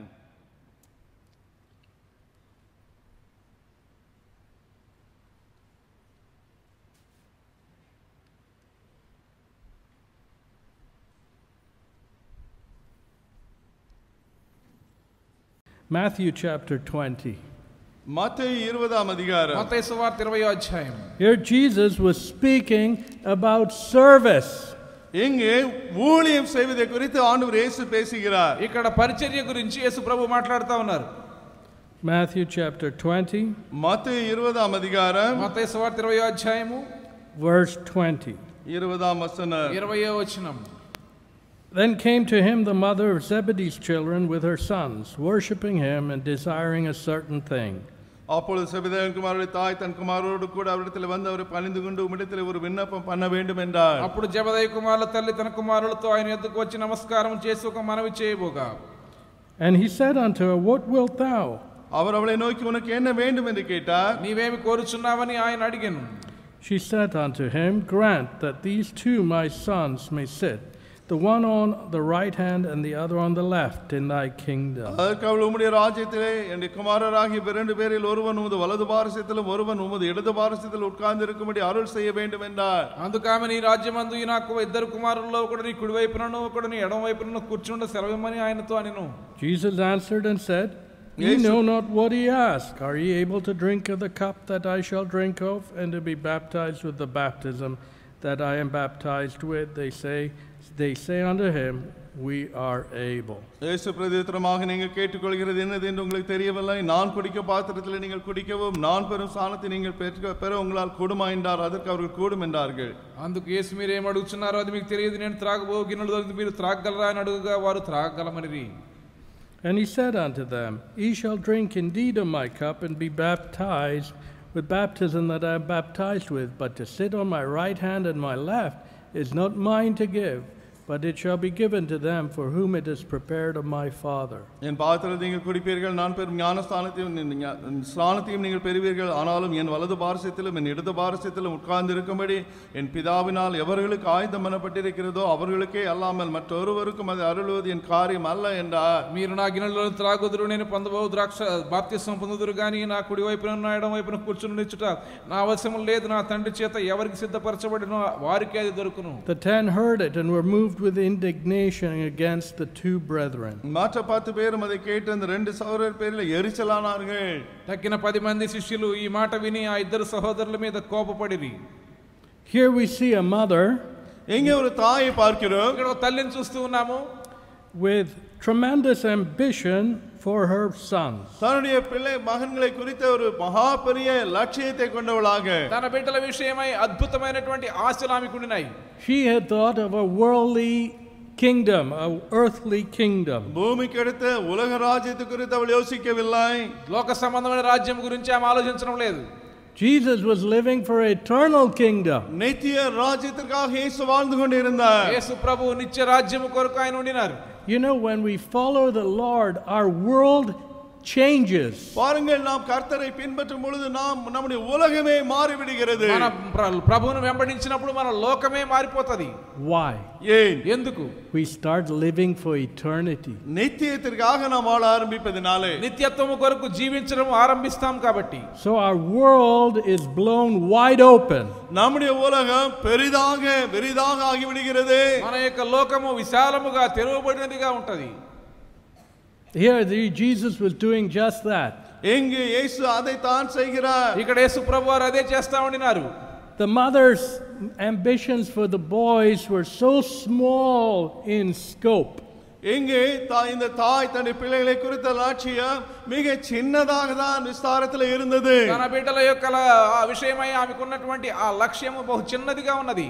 She wanted them to be big people in a small world, an earthly world. இந்த பூமிக்கு அடுத்த உலகத்திலே தன்னுடைய பிள்ளைகள் பெரியவர்களாக இருக்க வேண்டும் என்று மாத்திரம் விரும்பினார். లోక సంబంధమైన రాజ్యములో గొప్ప వ్యక్తులుగా ఉండాలనేటువంటి ఆశ. Jesus was saying, యేసు சொன்னார், యేసు ప్రభు చెప్పారు, he was thinking of the eternal kingdom. அவர் நித்திய ராஜ்யத்தை குறித்து யோசித்துக் கொண்டிருந்தார். యేసు ప్రభు నిత్య రాజ్యం గురించి ఆలోచిస్తా ఉండినారు. And so he was talking and saying, hey, I don't think you know what you're asking for. நீ என்ன கேட்கிறாய் என்று நீ அறியவில்லை என்று யோசிக்கிறேன் என்றார். మీరేం అడుగుచున్నారో అది మీకు తెలియదు అని ప్రభు చెప్పారు. Because Jesus was saying, oh, you want to be on the right hand and left hand of an eternal kingdom. என் நித்திய ராஜ்யத்திலே வலது பாரசத்திலும் இடது பாரசத்திலும் இருக்க விரும்பினால், నిత్య రాజ్యములో కుడి ప్రక్కన ఒకరు ఎడమ ప్రక్కన ఒకరు ఉండాలనేటువంటి మీరు ఆశ మీకుంది. She said, yes. அப்பொழுது ஆமாம் அந்த ஆசை అవునండి అవునండి అన్నదామె. Jesus said, அப்பொழுது இயேசு சொன்னார், యేసు ప్రభు చెప్పారు, what is the qualifications? దానికి అర్హత ఏమిటి? அவனுடைய தகுதி என்ன? Are you willing to pick up your cross உன்னுடைய சிலுவை and follow me? உன்னுடைய சிலுவை எடுத்துக்கொண்டு என்னை பின்பற்ற நீ ஆயத்தமா? మీ సిలువ ఎత్తుకొని నన్ను వెంబడించడానికి మీరు సిద్ధమేనా? Verse 22. 22వ వచనం. He know not what he asked. நீ என்ன கேட்டுக்கொள்கிற இன்னதென்று உங்களுக்கு தெரியவில்லை. మీరేమి అడుగుచున్నారో అది మీకు తెలియదు. Are we able to drink of the cup that I shall drink of and to be baptized with the baptism that I am baptized with? நான் குடிக்கும் பாத்திரத்தில் நீங்கள் குடிக்கவும் நான் பெரும் ஸ்நானத்தை நீங்கள் பெற உங்களால் கொடுமா என்றார். నేను త్రాగబోవు గిన్నెలోది మీరు త్రాగగలరా? నేను పొందబోవు బాప్తిసం మీరు పొందగలరా? So Jesus was saying, do you realize your request involves the cross? உங்களுடைய வேண்டுதல் சிலுவையை உள்ளடக்கி கொண்டிருக்கிறது என்று உணர்கிறார்களா என்று கேட்டார். దానిలో సిలువలో ఉన్నటువంటి ఆ విషయము, సిలువలో త్యాగం మీకు అర్థమైనదా? మీకు తెలిసిందా? People don't want the cross. జనங்களுக்கு సిలువై ఇష్టం இல்லை. ప్రజలకు సిలువ ఇష్టం లేదు. They want all the blessings, but they don't want the cross. ஆசீர்வாதங்கள் எல்லாம் வேண்டும், ஆனால் சிலுவையோ வேண்டாம். వారికి ఆశీర్వాదాలు అన్నీ కావాలి కానీ సిలువ అక్కర్లేదు. Jesus was saying, hey, you have to be willing to suffer with me. என்னோடு நீ பாடுபட ஆயத்தமாக இருக்க வேண்டும் என்று இயேசு சொன்னார். మీరు నాతో శ్రమ పడడానికి ఇష్టపడేవారుగా ఉండాలని యేసు ప్రభు చెప్పారు. You know, when you go to be a teacher, நீங்கள் ஒரு ஆசிரியராக ஆக போகும் பொழுது, ఉపాధ్యాయునిగా మీరు ఉండబోయినప్పుడు, so what's your qualification? அப்பொழுது உன்னுடைய தகுதி என்ன? మీ విద్యార్హతలు ఏంటి? B.Ed, right? B.Ed வேணும் இல்லையா? B.Ed. Okay, you've done your education to be a teacher. எனவே ஒரு ஆசிரியராக இருக்கும்படியான அந்த B.Ed நீ பெற்றுக்கொள்கிறாய். ఎడ్యుకేషన్ లో గ్రాడ్యుయేషన్ చేయాలి, B.Ed డిగ్రీ ఉండాలి. So, okay, what subject? என்ன பாடம்? ఏ subject? And they interview you and appoint you in the position. விதமாக இன்டர்வியூ பண்ணி உன்னை ஒரு வேலை கொடுக்கிறார்கள். ఇంటర్వ్యూ చేసి మీకు ఆ స్థానాన్ని ఇస్తారు, ఆ పోస్ట్ని ఇస్తారు. Here Jesus was saying one of the qualifications, அந்த యేసు ప్రభు అన్నారు దీనికి కావాల్సిన అర్హతల్లో ఒకటి அந்த தகுதிகளிலே ஒன்று, of your request, உன்னுடைய வேண்டுதலிலே நீ பெற்றுக்கொள்ள வேண்டிய தகுதிகளில் ஒன்று, మీరు చేసిన విన్నపానికి కావాల్సిన అర్హతలు ఏమంటే, is to take up your cross. உன் சிலுவை நீ எடுத்துக்கொள்ள வேண்டும். ఈ సిలువను ఎత్తుకోవాలి. Are you able to do that? அதை நீ செய்ய முடியுமா? మీరు అది చేయడానికి మీకు సాధ్యమేనా? మీరు చేస్తారా? I don't think the mother really thought. She said, yes. You know? ஆமா ஆமா. A glib yes. சும்மா வெறுமனே வாயில ஆமா என்று சொன்னார். తల్లికి ఏమీ అర్థమైనట్లేదు కాబట్టి అవును చేస్తారన్నది. Maybe she didn't comprehend what Jesus was saying. இயேசு சொன்னதை அவள் புரிந்து கொள்ளவே இல்லை என்று యేసు நினைக்கிறேன். ప్రభు ఏం చెప్పారో ఆమె గ్రహించుండదు. Maybe her understanding was darkened. ஒருவேளை அவருடைய விளங்கிக் கொள்ளுதலிலே இருள் அடைந்திருக்கலாம். లేక ఆమె గ్రహింపు చీకటైపోయి ఉండవచ్చు. Because in her mind was an earthly kingdom and an earthly position. ஏனென்றால் அவருடைய மனதில் இருந்ததெல்லாம் ஒரு பூமி கிடைத்த ராஜ்யமும் பூமி கிடைத்த ஒரு அந்தஸ்தும் தான். ఎందుకంటే ఆమె మనసులో లోక సంబంధమైన రాజ్యము లోక సంబంధమైన స్థానము దాని గురించే ఆలోచన ఉన్నది. So you ask her mother, so is your boy qualified for the position? அந்த அம்மாவை பார்த்து உன்னுடைய மகன் தகுதியுள்ளவனாக அந்த இடத்தை இருக்கிறானா? అడగండి మీ అబ్బాయి ఆ స్థానానికి అర్హత సంపాదించాడా అంటే Yes. ஆம் ஆம் అవునండి అవునండి అంటది. That's what she told Jesus. அதைத்தான் இயேசுவிடத்திலே அந்த தாய் சொன்னார். ఈ తల్లి కూడా అలాగే యేసు ప్రభుతో చెప్పింది. Jesus said, இயேசு యేసు ప్రభు சொன்னார், అన్నారు, are they able to pick up their cross? சிலுவை அவர்கள் எடுத்துக்கொள்ள ஆயத்தமா? వారు తమ సిలువ ఎత్తుకొని వెళ్ళడానికి సిద్ధమా? Paying the cost of following Jesus. இயேசுவை பின்பற்றுவதிலே இருக்கக்கூடிய கிரயத்தை செலுத்துவது.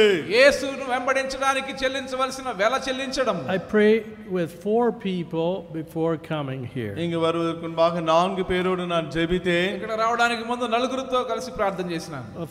Four from a country which I should not mention on the mic. 4 பேர் எந்த தேசத்திலிருந்து வந்தார்கள் என்பதை நான் மைக்கிலே சொல்லக்கூடாது. మైక్లో చెప్పకూడనటువంటి దేశంలో నుండి వచ్చిన 4 నలుగురు young వ్యక్తులు. people. 4 வாலிபர்கள் నలుగురు యవనస్తులు. They said, அவர்கள் சொன்னார்கள், అన్నారు, I had to forego a job interview. ஒரு ஜாப் இன்டர்வியூ நான் விட்டு வர வேண்டியதாயிற்று. నేను ఒక జాబ్ ఇంటర్వ్యూ పోగొట్టుకోవాల్సి వచ్చింది. And another one said, oh yeah, I had to forego another appointment to be at the retreat. இந்த ரிட்ரீட்டுக்கு வரும்படியாக ஒரு அப்பாயின்மென்ட்டை நான் விட்டு நான் வர வேண்டியதாயிற்று என்று இன்னொருவர் சொன்னார். రిట్రీట్ రావడానికి నాకు మరొక అపాయింట్మెంట్ ఉంటే దాన్ని కోల్పోయాను. I thought to myself, well, God will honor you. அப்பொழுது நான் என்னிடத்தில் சொல்லுகிறேன், அப்படிப்பட்டவர்களை தேவன் கனம் பண்ணுவார். నేను అనుకున్నాను దేవుడు మిమ్మల్ని మనసులో దేవుడు మిమ్మల్ని కనపరుస్తారు. He will reward you far greater. தேவன் இதை காட்டிலும் பன்மடங்கு உங்களுக்கு பலன் பிரதிக்கிரியை செய்வார். దానికంటే మరి గొప్పగా ఆయన మీకు బహుమానం ఇస్తారు. To take up your cross. உன் சிலுவை எடுத்துக்கொள்வது. మీ సిలువ ఎత్తుకోవడము. I'll put God first. ప్రభువును మొదటి స్థానంలో పెట్టడము. தேவனை முதலாவது இடத்தில் வைப்பது. Go to the retreat to hear God's word. தேவனுடைய வார்த்தையை கேட்கும்படியாக ரிட்ரீட்டுக்கு செல்வது. దేవుని యొక్క వాక్యాన్ని వినడానికి రిట్రీట్‌కి వెళ్ళడానికి. So our brother at the door. எனவே கதவண்டை நிற்கிற அந்த சகோதரன், ఆ డోర్ దగ్గర ఉన్న సహోదరుడు, I told him about this. Indian brother at the door. அந்த சகோதரனிடத்தில் இதை குறித்து நான் You சொன்னேன். must say Indian brother because I was talking about people from other countries. நம்முடைய சகோதரன், இந்திய சகோதரன், இந்த கதவண்டை நிற்கிறவர், அவரிடத்தில் நான் எனவே ఆ சொன்னேன். డోర్ దగ్గర ఉన్నటువంటి మన భారతీయ సహోదరునితో చెప్పాను ఈ విషయం. I told him, அவரிடத்தில் சொன்னேன், నేను ఆయనతో చెప్పాను, look how our Indian people are missing out. பாருங்கள் நம்ம இந்தியர்கள் எவ்விதமாக இந்த தருணத்தை இழந்து போய் கொண்டிருக்கிறார்கள். మన భారతీయులు ఎంతమంది ఎలాగా వీళ్ళని తరుణాలను పోగొట్టుకుంటున్నారో చూడండి. There are others who are willing to pay the cost. மற்றவர்களோ கிரயத்தை செலுத்த ஆயத்தமாக இருக்கிறார்கள். ఇతర దేశాల వారు వెల చెల్లించడానికి సిద్ధంగా ఉన్నారు. What's their cry? அவருடைய கதறல் என்ன? వారి కేక, వారి We మొర want ఏమిటి? the word of God in our country. எங்களுடைய தேசத்திலே தேவ வசனத்தை நாம் கேட்க வேண்டும். మా దేశంలో దేవుని యొక్క వాక్యం వినబడాలి. Look, பாருங்கள், చూడండి, you can see there the door of the eternal's perspective opening up in their hearts. அவருடைய இருதயத்திலே நித்தியத்துக்கு அடுத்த கதவு அப்படியே திறப்பதை நீங்கள் காண முடிகிறது. నిత్యమైన అంశములలో వారి ఆ యొక్క ద్వారము తెరవబడము వారి హృదయముల్లో వారు గమనించేవారుగా ఉన్నారు. Many of our young people, நம்முடைய வாலிபர்களில் அநேகர் మన యవనస్తుల్లో అనేకులు they're running after the marbles. வெறும் கோழிகளுக்கு பின்னாலே గోళీకాయలు ஓடிக்கொண்டிருக்கிறார்கள். ఏరుకోవడానికి పరిగెత్తేవారుగా ఉన్నారు. You'll shrink and die.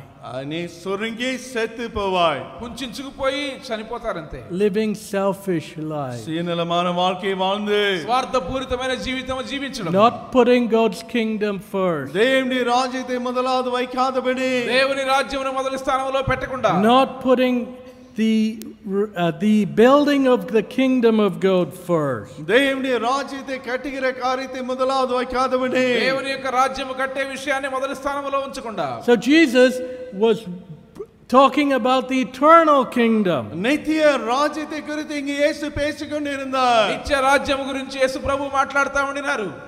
And then let's see verse 23. 23వ వచనం చూద్దాం. Ye shall drink indeed of my cup and be baptized of the baptism that I'm baptized with you, but to sit on the right hand and left hand is not mine to give, but it shall be given to them for them whom it is prepared of my Father. என் பாத்திரத்தில் நீங்கள் குடிப்பீர்கள், நான் பெறும் ஸ்தானத்தையும் நீங்கள் பெறுவீர்கள். ஆனாலும் என் வலது பாரசத்திலும் என் இடது பாரசத்திலும் உட்கார்ந்திருக்கும்படி என் பிதாவினால் எவர்களுக்கு ஆயத்தம் பண்ணப்பட்டிருக்கிறதோ அவர்களுக்கே இல்லாமல் மற்றொருவருக்கும் அதை அருளுவது என் காரியம் அல்ல என்றார். మీరు నా గిన్నెలో త్రాగుదురు, నేను పొందబో బాప్తిస్మం పొందుదురు కానీ నా కుడి వైపున నా ఎడమ వైపున కూర్చుండి నిచ్చుట నా వశమున లేదు. నా తండ్రి చేత ఎవరికి సిద్ధపరచబడినో వారికి అది దొరుకును. So, எனவே కాబట్టి living for eternity. நித்தியத்திற்காக வாழுவது, నిత్యత్వము కొరకు జీవించుట. Are we living for eternity? நித்தியத்திற்காக நாம் வாழ்ந்து கொண்டு இருக்கிறோமா? నిత్యత్వం కొరకు మనం జీవిస్తా ఉన్నామా? I was talking to one of our engineers. நம்முடைய இன்ஜினியர் ஒருவருடன் நான் பேசிக்கொண்டிருந்தேன். మన ఇంజనీర్లో ఒకరితో మాట్లాడుతూ ఉండినాను. I asked him, நான் கேட்டேன், అతన్ని అడిగాను, brother, சகோதரனே, సహోదరుడా, would you have been exposed to the large variety of constructions and projects which you have been and you are being exposed to, but for the work of the Lord? தேவனுடைய ஊழியத்திலே வந்து மாத்திரம் நீங்கள் இவ்விதமாக உதவி செய்யாதபடி இருந்திருந்தால் இப்பொழுது நீங்கள் கட்டுகிற இத்தனை கட்டிடங்களையும் இத்தனை ப்ராஜெக்ட்களையும் எடுத்து நீங்கள் செய்திருக்க கூடுமா என்று நான் கேட்டேன். దేవుని సేవలో నీ ఉండకుండా ఉంటే నీవు ఇప్పుడు చూస్తున్నటువంటి ప్రాజెక్టులు, చేస్తున్నటువంటి నిర్మాణ పనులు, ఇలాంటి ఇన్నిటిలో పాలు తీసుకుని ఉండేవాడివా? You know what his answer was? அவருடைய பதில் என்ன தெரியுமா? అతని జవాబు ఏంటి తెలుసునా? No. இல்லை. లేదండి. He would be a small-minded civil engineer of the typical, what, shall I say, South Indian sort? No, I'm being honest. What, brother? Yes, that's true. Some small company.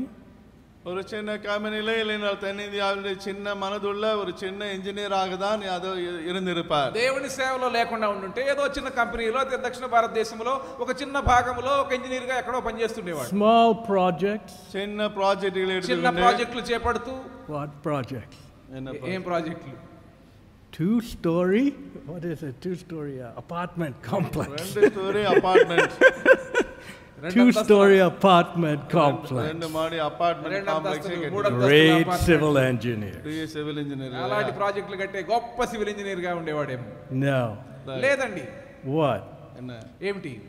To be able to design large prayer halls. பெரிய ஜெபரங்கை design பண்ணக்கூடிய அந்த பொறுப்பு. పెద్ద పెద్ద prayer hall design చేసేటువంటి పనులు చేపట్టడము. Not in just warm climate. ఏదో நல்ல ఉష్ణமான సూழ்நிலையில் மட்டுமல்ல, ఏదో వేడితో ఉన్నటువంటి ప్రదేశాల్లో మాత్రమే కాదు, places where it's very cold. ரொம்ப குளிரான அப்படிப்பட்ட பிரதேசங்களிலும் கூட, చాలా చలిగా ఉన్నటువంటి ప్రాంతాల్లో సైతం.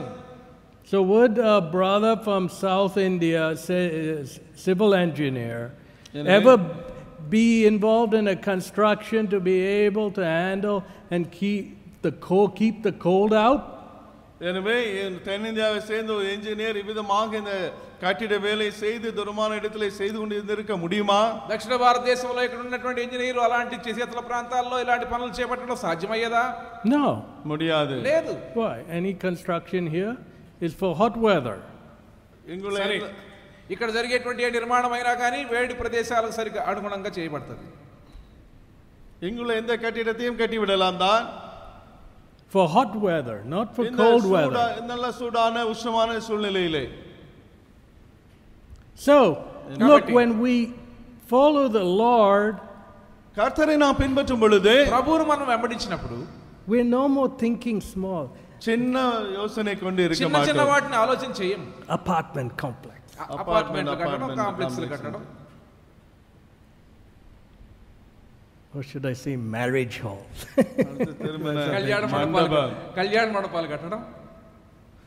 You people and your marriage halls. நீங்களும் உங்கள் கல்யாண మండపాలు.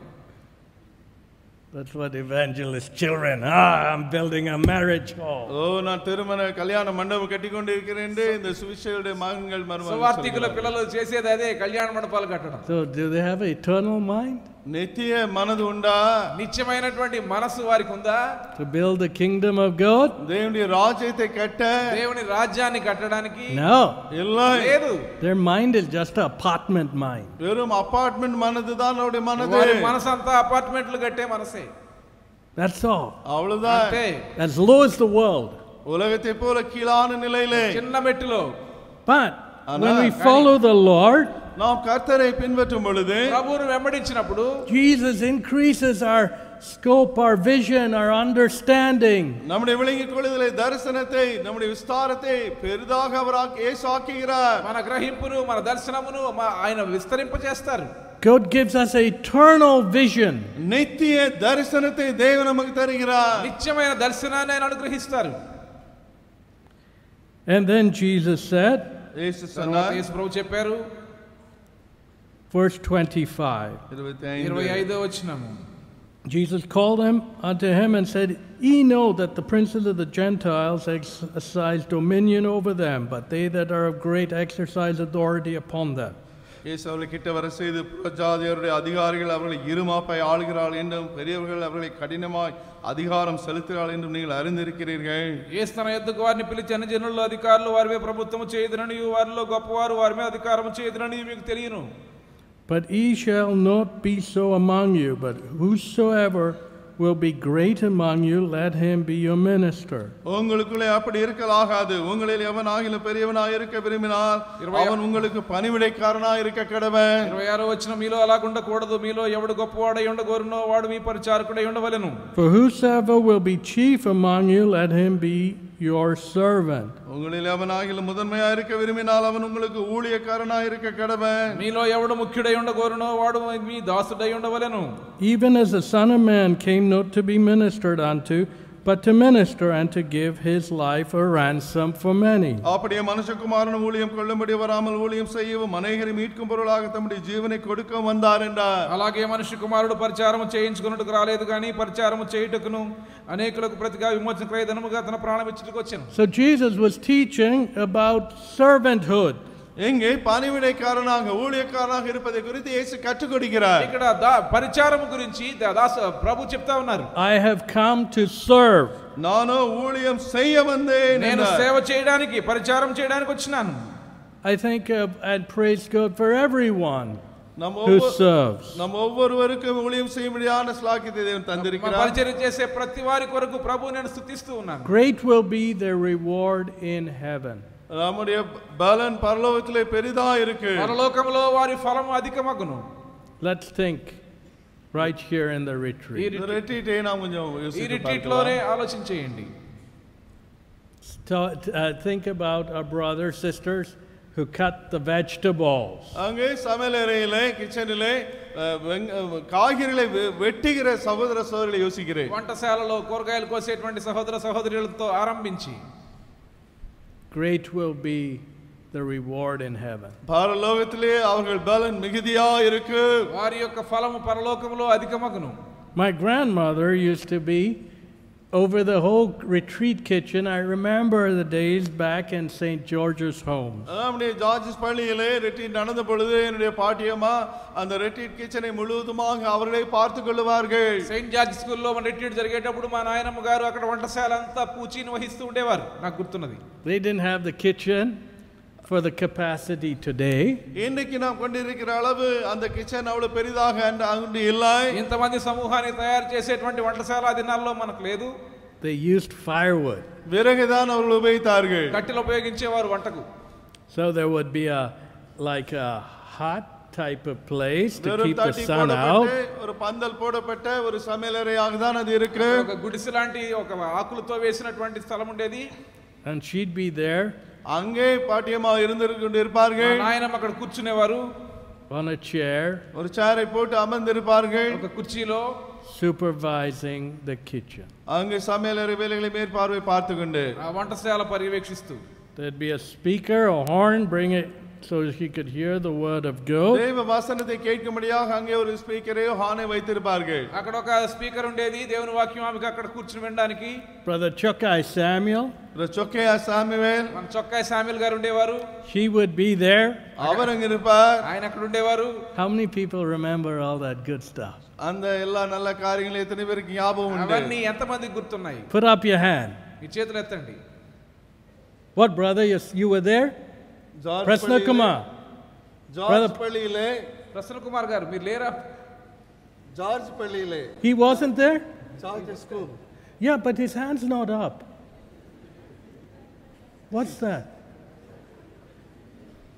What, brother? You're sleeping? No, I like people to be awake. எல்லாம் கண் திறந்து இருக்க வேண்டும். మెలకుగా So ఉండేవారు. second time I'm asking again. రెండోసారి Reply. సెయింట్ జార్జ్ స్కూల్లో ఉన్నటువంటి ఆ వాతావరణం తెలిసినటువంటి వారు How many చేయొద్దండి. people were in St. George's home? George పల్లిயிலே రిట్రీట్ நடந்ததில் எத்தனை பேர் பங்கு பெற்று இருக்கிறீர்கள்? సెయింట్ జార్జ్ స్కూల్ రిట్రీట్ లో ఎంతమంది ఉండినారు? చెయ్యొద్దండి. And so if anyone was in St. George's homes, they remember exactly what I'm talking about. அந்த ஜார்ஜ் பள்ளியிலே நடந்த ரிட்ரீட்ல இருந்தவர்களுக்கு நான் சொல்வது தெளிவாக புரியும். సెయింట్ జార్జ్ స్కూల్లో ఎవరైనా ఉన్నట్లయితే ఉండిన వారు ఉంటే నేను చెప్పేది వారికి అర్థమవుతుంది. So my grandmother would be supervising the kitchen. She didn't want you to go hungry. நீங்கள் பசியாய் போகாதபடிக்கு என்னுடைய பாட்டியம்மா அங்க உட்கார்ந்து சமையல் வேலைகளை மேற்பார்வை பார்த்து கொண்டிருப்பார்கள். కాబట్టి మా నాయనమ్మ గారు అక్కడ కూర్చుని సూపర్వైజ్ చేస్తుండేవారు. ఆకలితో వెళ్ళడం ఆమెకి ఇష్టం ఉండేది కాదు.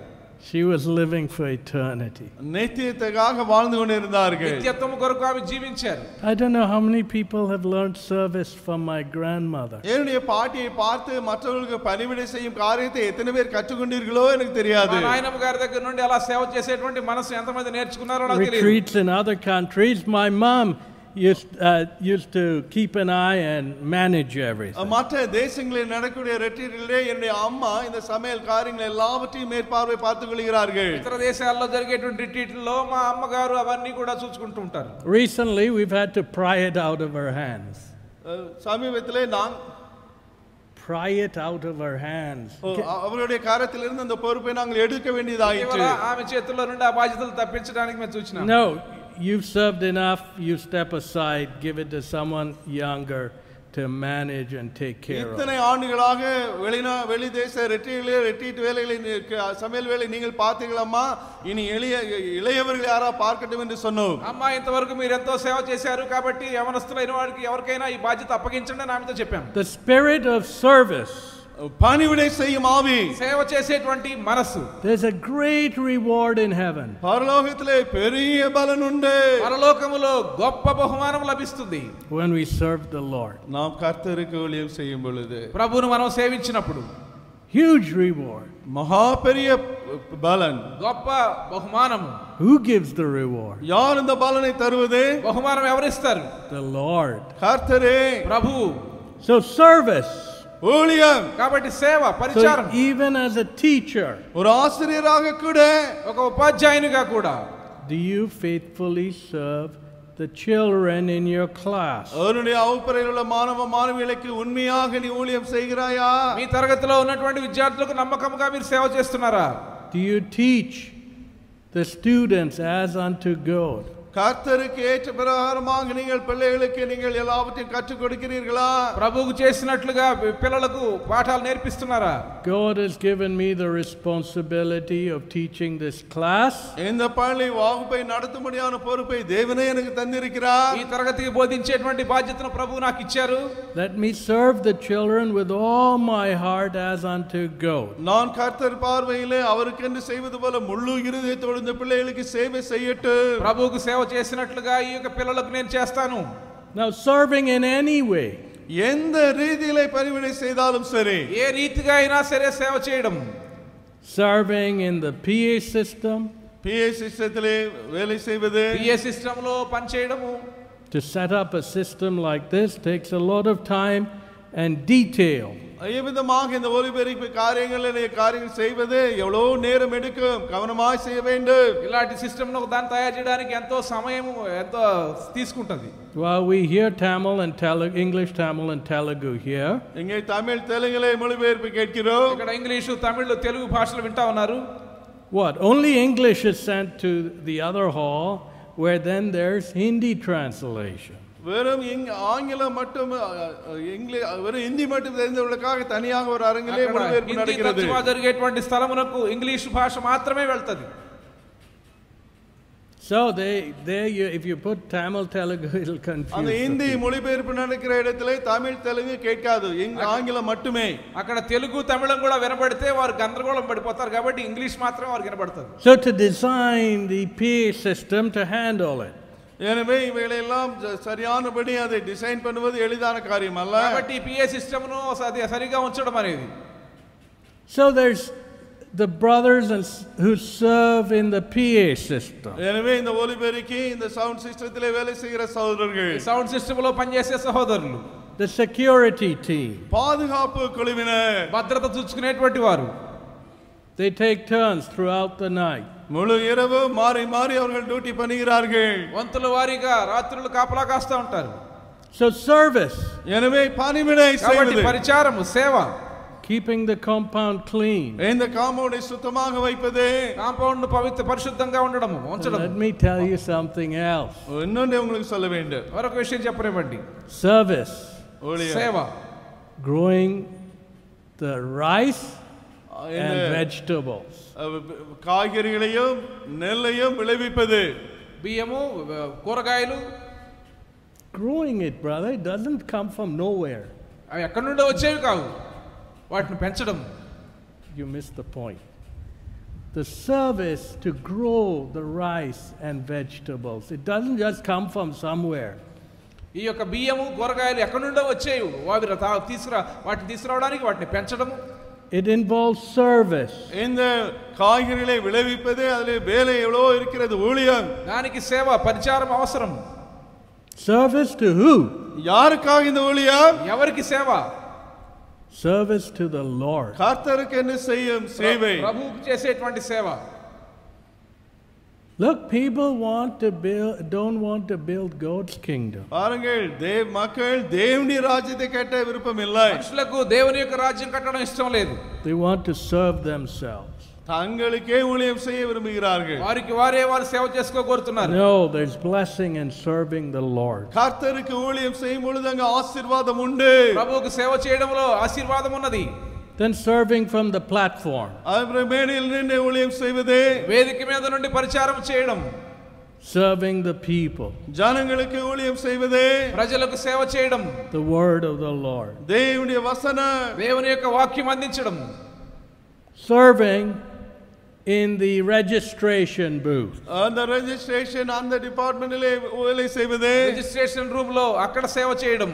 Think about it, to allocate rooms and places for every one of us. நாம் ஒவ்வொருவருக்கும் தங்கும்படியான இடத்தை ஒதுக்கிடுகிற அந்த பொறுப்பு. మనలో ప్రతి వారికి గదులు, స్థలాలు కేటాయించేటువంటి విషయాన్ని ఆలోచించండి. I was talking to one of our brothers. நம்முடைய சகோதரர்கள் ஒரு இடத்துல பேசிக் கொண்டிருந்தேன். మన సహోదరుల్లో ఒకరితో మాట్లాడుతూ ఉండినాను. He was telling me he lived in a town where there were about, if I'm not mistaken, 4,500 people. அவர் ஒரு டவுனுக்கு போனாராம். அங்க அவர் ஆபீஸ்ல இருந்து 4500 பேர் அங்க அவர்கள் சென்றார்கள். అన్నట్టు టౌన్ లో 4500 మంది ప్రజలు ఉండేటువంటి స్థలం అది. Now we have to handle close to 10. நாமும் இங்கே 10000 பேரை கையாள வேண்டியதா ఇక్కడ இருக்கிறது. దాదాపు 10,000 మందిని చూసుకోవాల్సినటువంటి పరిస్థితి ఇక్కడ. It just doesn't happen. சும்மா அதெல்லாம் நடக்காது. ఏదో అలాగా జరిగిపోయి ఇవన్నీ. Service. ஊழியம். పరిచర్య ద్వారానే Are సాధ్యం. we learning servanthood from the Lord? கர்த்தரிடமிருந்து பணிவிடை செய்யும் இந்த ஊழியத்தை கற்றுக்கொண்டு இருக்கிறோமா? ప్రభు దగ్గర నుండి పరిచర్య చేయడాన్ని మనం నేర్చుకుంటూ ఉన్నామా? Then I think about the prayer halls. அதன் பிறகு ஜெபஆலயங்களை யோசிக்கிறேன். తర్వాత ప్రార్థనా మందిరాల గురించి ఆలోచిస్తున్నాను. Prayer halls don't just come up. சும்மா தானாக ஜெபஆலயம் வராது. ప్రార్థనా మందిరాలు అలాగా దానంతటికి అవే వచ్చేవి. It involves design, அதை டிசைன் பண்ண வேண்டும். దాని డిజైన్ వేయాలి. procurement of materials, அதுக்கு வேண்டிய பொருட்களை வாங்க வேண்டும். సామగ్రి అంతా సమకూర్చాలి. the actual construction, அந்த கட்டிட வேலையை செய்ய வேண்டும். నిర్మాణ పని జరగాలి. construction supervision, அந்த கன்ஸ்ட்ரக்ஷன் மேற்பார்வை செய்ய ஆள் வேண்டும். ఆ నిర్మాణాన్ని పర్యవేక్షించేవారు ఉండాలి. electrical circuit design, அந்த எலக்ட்ரிக்கல் சர்க்யூட் டிசைன் பண்ண வேண்டும். ఎలక్ట్రికల్ వర్క్ జరగాలి. On and on it goes. விதமாக எத்தனையோ வேலைகள். ఇవన్నీ కూడా జరుగుతూ ఉండాలి. Are we learning to serve? நாம் பணிவிடை செய்ய கற்றுக்கொண்டு இருக்கிறோமா? సేవ చేయడానికి మనం నేర్చుకుంటూ Or ఉన్నామా? are you using the little talents God has given you selfishly? இல்லை, தேவன் கொடுத்த இந்த கொஞ்சம் தாளந்தையும் சுயநலமாக நாம் உபயோகித்துக் கொண்டு இருக்கிறோமா? నీకు ఇవ్వబడిన చిన్న తలాంతులను స్వార్థం కొరకే వాడుకుంటూ ఉన్నావా? No burden to build God's kingdom. தேவனுடைய ராஜ்யத்தை கட்டும்படியாக பாரம் ஏதும் இல்லை. దేవుని యొక్క రాజ్యాన్ని కట్టేటువంటి భారం లేకపోవడం. Because we don't have a servant's heart. ஏனென்றால் பணிவிடை செய்யும் ஊழியக்காரனுடைய மனது நமக்கு இல்லை. సేవ చేసేటువంటి హృదయం మనకు లేదు కాబట్టి. I mentioned earlier about a young fellow. ஒரு வாலிபனை குறித்து ஏற்கனவே நான் சொல்லி ఒక இருக்கிறேன். యవనస్తు గురించి నేను చెప్పినాను. He is after self-importance. அவன் முழுவதும் சுய முக்கியத்துவத்தையே தேடுகிறவன். స్వీయ ప్రాముఖ్యత వెంట ఆయన వెళ్తూ ఉండినాడు. He isn't willing to do any service. எந்த பணிவிடை செய்ய அவனுக்கு இஷ்டம் இல்லை. ఏ సేవ చేయడం అతనికి ఇష్టం లేదు. Even the little given, he won't do faithfully. கொடுக்கப்பட்ட சின்ன வேலையை கூட உண்மையாக செய்ய மாட்டான். తనకి ఇవ్వబడిన కొంచెం కూడా నమ్మకంగా చేసేవాడు కాదు. No, it doesn't work that way. ఆ రీతిగా జరగదు. ఆ విధமாக நடக்காது. He that is faithful in a little. கொஞ்சத்தில் உண்மையுள்ளவன். చిన్న చిన్న విషయముల్లో నమ్మకంగా ఉండేవారు. So are we learning faith? நாம் விசுவாசத்தை கற்றுக்கொண்டு இருக்கிறோமா? మనం విశ్వాసం నేర్చుకుంటూ ఉన్నామా? Are we learning to be a servant of all? எல்லாருக்கும் பணிவிடை செய்யும் ஒரு ஊழியக்காரனாக நாம் கற்றுக்கொண்டு வருகிறோமா? అందరికీ పరిచర్య చేయడానికి మనం నేర్చుకుంటూ ఉన్నామా?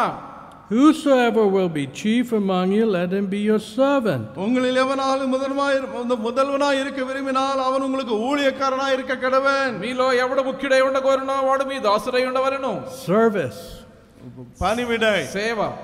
Whatsoever you do, do it with all your heart as unto the Lord. எதை செய்தாலும் கர்த்தருக்கென்று முழு இருதயத்தோடு செய்யுங்கள். మీరేం చేసినా ప్రభువుకు చేసినట్లు మీ హృదయం అంతటితో చేయండి. Do it as unto the Lord. கர்த்தருக்கென்றபடி அவருக்காக செய்வதாக எல்லாவற்றையும் செய்யுங்கள். ప్రభువుకు చేసినట్లుగా సమస్తమును చేయుడి. That is a servant's heart. அதுதான் ஒரு பணிவிடைக்காரன் అది இருதயம். సేవకుని యొక్క హృదయం. We enjoy the hymn books. நாம் இந்த பாடல் புத்தகங்களை அனுபவித்து ఈ பாடுகிறோம். పాటల పుస్తకాలు మనం వాడుకుంటున్నాం. We enjoy reading the good books. நல்ல புத்தகங்களை நாம் அனுபவித்து வாசிக்கிறோம். మంచి పుస్తకాలు చదవగలుగుతూ ఉన్నాం. It involves service, our brothers and our sisters who edit. நம்முடைய சகோதரர்கள் எல்லாம் ஒரு குழுவாக வேலை செய்துதான் அது வருகிறது. మన సహోదర సహోదరులు ఎడిటింగ్ చేసేవారు వారి ఆ పని అక్కడ ఉన్నది. Behind the scenes, யாரும் பாராத இடத்திலே తెర వెనుక చేసేటువంటి పనులు. serving each of us. நம்ம ஒவ்வொருவருக்கும் விதமாய் ஊழியம் செய்கிறார்கள். మనలో ప్రతి వారికి సేవ చేసే రీతిగా. Some people think சிலர் யோசிக்கிறார்கள். కొంతమంది ఆలోచిస్తారు they discount service behind the scenes. மற்றவர்கள் பார்வைக்கு பாராதபடி பின்னாடி எந்த வேலை செய்தாலும் அதை அற்பமாய் நினைக்கிறார்கள். తెర వెనుక కనబడకుండా చేసే సేవను వారు ఏమాత్రం కూడా లెక్క చేయరు. No. இல்லை. That is where the value lies. உண்மையான மதிப்பீடு அங்குதான் இருக்கிறது. కనబడకుండా వెనుక చేసేటువంటి సేవలోనే విలువ ఉన్నది. When no one's looking, யாரும் பாராத வேளையிலே, ఎవరు చూడకుండా ఉన్నప్పుడు, no one's seeing, யாரும் உன்னை காணாத வேளையிலே, ఎవరు గమనించినప్పుడు, no one's recognizing you, யாரும் உன்னை அங்கீகரிக்காத அப்படிப்பட்ட நேரத்திலே, ఎవరు మీరు చేస్తున్న పనిని గుర్తించినప్పుడు, that is true service to the Lord. அப்பொழுது நீ செய்கிற ஊழியம் தான் உண்மையான ஊழியம். అది దేవునికి చేసేటువంటి నిజమైనటువంటి సేవ. Remember that. அதை ஞாபகத்தில் கொள்ளுங்கள். గుర్తుపెట్టుకోండి అది. God sees from heaven. பரத்திலிருந்து தேவன் பார்த்து கொண்டிருக்கிறார். పరలోకంలో నుండి దేవుడు చూస్తూ ఉన్నారు. And he rewards accordingly. அதன்படி உனக்கு பலன் அளிக்கிறவராய் இருக்கிறார். దాని ప్రకారముగా ఆయన బహుమానం ఇస్తారు. Service. ஊழியம். సేవ. I remember myself என்னை குறித்து எனக்கு ஞாபகம் வருகிறது. గుర్తున్నది. as a college student and on, கல்லூரி மாணவனாக வீட்டிலே కళాశాల విద్యార్థిగా the radio work. அப்பொழுது அந்த வானொலி ஊழியம் ஆரம்பமாயிற்று. రేడియో సేవలో. Now I don't know how many go to the website and listen to the weekly radio program. நம்முடைய வெப்சைட்டுக்கு போய் நம்முடைய வீக்லி ரேடியோ புரோகிராம் எத்தனை பேர் நீங்க கேட்கிறீங்களோ எனக்கு వెబ్సైట్ లో தெரியாது. మన యొక్క వారం వారం వచ్చేటువంటి వర్తమానాలు వింటున్నారో తెలియదు. It all started in the basement. எல்லாம் அந்த கீழ்த்தட்டிலே வீட்டிலே கீழ்த்தட்டிலே தான் எல்லாம் కింద ஆரம்பமாயிற்று. మెట్టులో ఇవన్నీ ఆరంభించబడ్డాయి. Hours on end. தொடர்ச்சியாக பல மணி நேரங்கள், Hours on end. Laboring hours on end. Oh, you don't know the phrase? For many hours. Sorry about that. అనేక గంటలు పనిచేయడం. Some of my phrases knock our interpreters off. I'm sorry. Okay. Spending a lot of time. ஏராளமான நேரத்தை செலவழித்தேன். ఎంతో సమయాన్ని వెచ్చించి పనిచేయడం. Editing And the they say- radio program. Radio புரோகிராமை எடிட் பண்ணி அந்த வேலையை செய்து கொண்டே రేడియో కార్యక్రమాలు ఎడిట్ చేయడం. So you take an hour message ஒரு மணி நேர செய்தி எடுத்து ఒక గంట వర్తమానం తీసుకుంటే from my father. அப்பா கொடுத்த அந்த ஒரு மணி நேர మా செய்தி తండ్రి గారి యొక్క వర్తమానము You have to, the radio program is a 15-minute program. நம்முடைய வானொலி ஊழிய செய்தி 15 நிமிடம் தான். రేడియోలో ప్రసారం అయ్యేటువంటి వర్తమానం 15 నిమిషాలు ఉంటది. So you have to somehow make that into four programs. எப்படியாவது அந்த ஒரு மணி நேர செய்தியை 4 புரோகிராமாக நீங்கள் எடிட் பண்ண வேண்டும். కాబట్టి ఆ గంట వర్తమానాన్ని ఏదో ఒక రీతిగా 4 భాగాలుగా 4 పావు గంటల సరిపోయే రీతిగా So సెట్ it చేయాలి. takes a lot of time to input all the information. எல்லா விதமான காரியங்களையும் உள்ள எடுத்து இந்த வேலையை செய்வதற்கு எவ்வளவு நேரமாகும். ఆ సమాచారం అంతటిని ఆ రీతిగా సేకరించడానికి ఎంతో సమయం తీసుకుంటది. Edit the program. அந்த புரோகிராம் எடிட் பண்ண வேண்டும். ప్రోగ్రామ్ ఎడిట్ చేయాలి. Get the master. அந்த மாஸ்டர் டேப்பை உண்டு ఆ பண்ண మాస్టర్ வேண்டும். తయారు చేయాలి. Earlier, we used to ship cassettes all over. முன்பு அந்த டேப்பை ரெடி பண்ணி எல்லா இடங்களுக்கும் அனுப்பி கொண்டிருந்தோம். ఇంతకు ముందు ఆ క్యాసెట్లన్నీ అన్ని చోట్ల పంపించేవాళ్ళం. To so many different stations. பல ஸ்டேஷன்களுக்கு வானொலி நிலையங்களுக்கு అనేక స్టేషన్లకు వీటన్నిటిని పంపిస్తూ ఉండేవాళ్ళం. Then we started utilizing the internet to transfer the program. அதன் பிறகு நம்முடைய வானொலி செய்திகளை எல்லாம் அனுப்பாதபடி அந்த இன்டர்நெட்லயே நாம் அதை போட்டு அவிதமாக அனுப்புகிறோம். ఇప్పుడు ఇంటర్నెట్ ను ఉపయోగించుకొని ఈ ప్రోగ్రామ్లన్నిటిని ఆయా స్థలాలకు పంపించడానికి ఏర్పాట్లు చేస్తూ ఉన్నాం. There's a website, thelordschallenge.org. thelordschallenge.org என்ற நம்முடைய அந்த வெப்சைட்டிலே lordschallenge.org అనేటువంటి మన వెబ్సైట్ ద్వారా Radio stations from all the way from Australia, ஆஸ்திரேலியாவிலிருந்து உள்ள எல்லா ரேடியோ ஸ்டேஷன்களும் రేడియో స్టేషన్ లో ఆస్ట్రేలియాలో ఉన్నటువంటి మనవన్నీ కూడా Transworld Radio close to China, அந்த டிரான்ஸ்வர் ரேடியோ செய்தி சீனாவுலாக செல்கிறது. రేడియోనేమో చైనాకి వెళ్తది. all the way to stations in the United States. America வரைக்கும் உள்ள எத்தனையோ வானொலி நிலைய అమెరికా ஸ்டேஷன்களிலே వరకు వెళ్ళేటువంటి రేడియో స్టేషన్లు They go to the website. அவர்கள் வெப்சைட்டுக்கு நேராக போய் వారి వెబ్సైట్ కి వెళ్తారు. For that week, they download the program. அந்த குறிப்பிட்ட வாரத்துக்குரிய புரோகிராமை அவர்களே அந்த ஸ்டேஷன் ஆட்களே டவுன்லோட் பண்ணி ఆ கொள்கிறார்கள். వారానికి కావాల్సిన వర్తమానాన్ని వాళ్ళు డౌన్లోడ్ చేసుకుంటారు. You can't put the program there in the last minute. கடைசி நிமிடத்திலே போய் உடைய புரோகிராம் அங்க போட முடியாது. ఏదో ఆఖరి నిమిషంలో మీరు ఆ ప్రోగ్రామ్ అక్కడ పెట్టలేరు. No. లేదు. It has to be done at least 1 month in advance. ஒரு மாதம் முன்பாகவே நீங்கள் அதை செய்து முடித்திருக்க வேண்டும். కనీసం ఒక మాసం ముందుగా ఆ పని జరగాలి.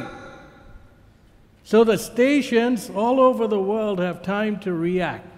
எனவே உலகமெங்கும் உள்ள இந்த வானொலி நிலையங்கள் வேலை செய்யும்படியான போதுமான நேரம் அங்கு இருக்கிறது. ప్రపంచ వ్యాప్తంగా ఉన్న ఈ స్టేషన్ లో ఉన్న వాళ్ళందరూ కూడా సరైనటువంటి సమయం వారికి ఉండే రీతిగా అలాగ చేయాలి. So எனவே కాబట్టి today, what day is today? Monday, right? What Tuesday? Tuesday. I'm sorry, my clock's turned off a little bit. இன்றைக்கு செவ்வாய்க்கிழமை ఈ రోజు మంగళవారం. So the program, if it airs on Sunday, ఆదివారం వచ్చేటువంటి program the same program they hear in Sydney, Australia, அங்க Sydney ஆஸ்திரேலியாவிலே அதே புரோகிராம் கேட்பார்கள். ఇదే ప్రోగ్రామ్ ని ఆస్ట్రేలియా సిడ్నీలో వారు వింటారు. same message, அதே செய்தி அங்கே అదే கேட்கிறார்கள். వర్తమానమును as the earth turns, பூமி சுற்றும் பொழுது భూమి అలా తిరుగుతూ ఉండగా they have Sunday morning first. அப்பொழுது சண்டே వారికి ஞாயிற்றுக்கிழமை ముందుగా காலை ఆదివారం ఉదయకాలం వారికి ముందు முதலாவது அவர்களுக்கு வருகிறது.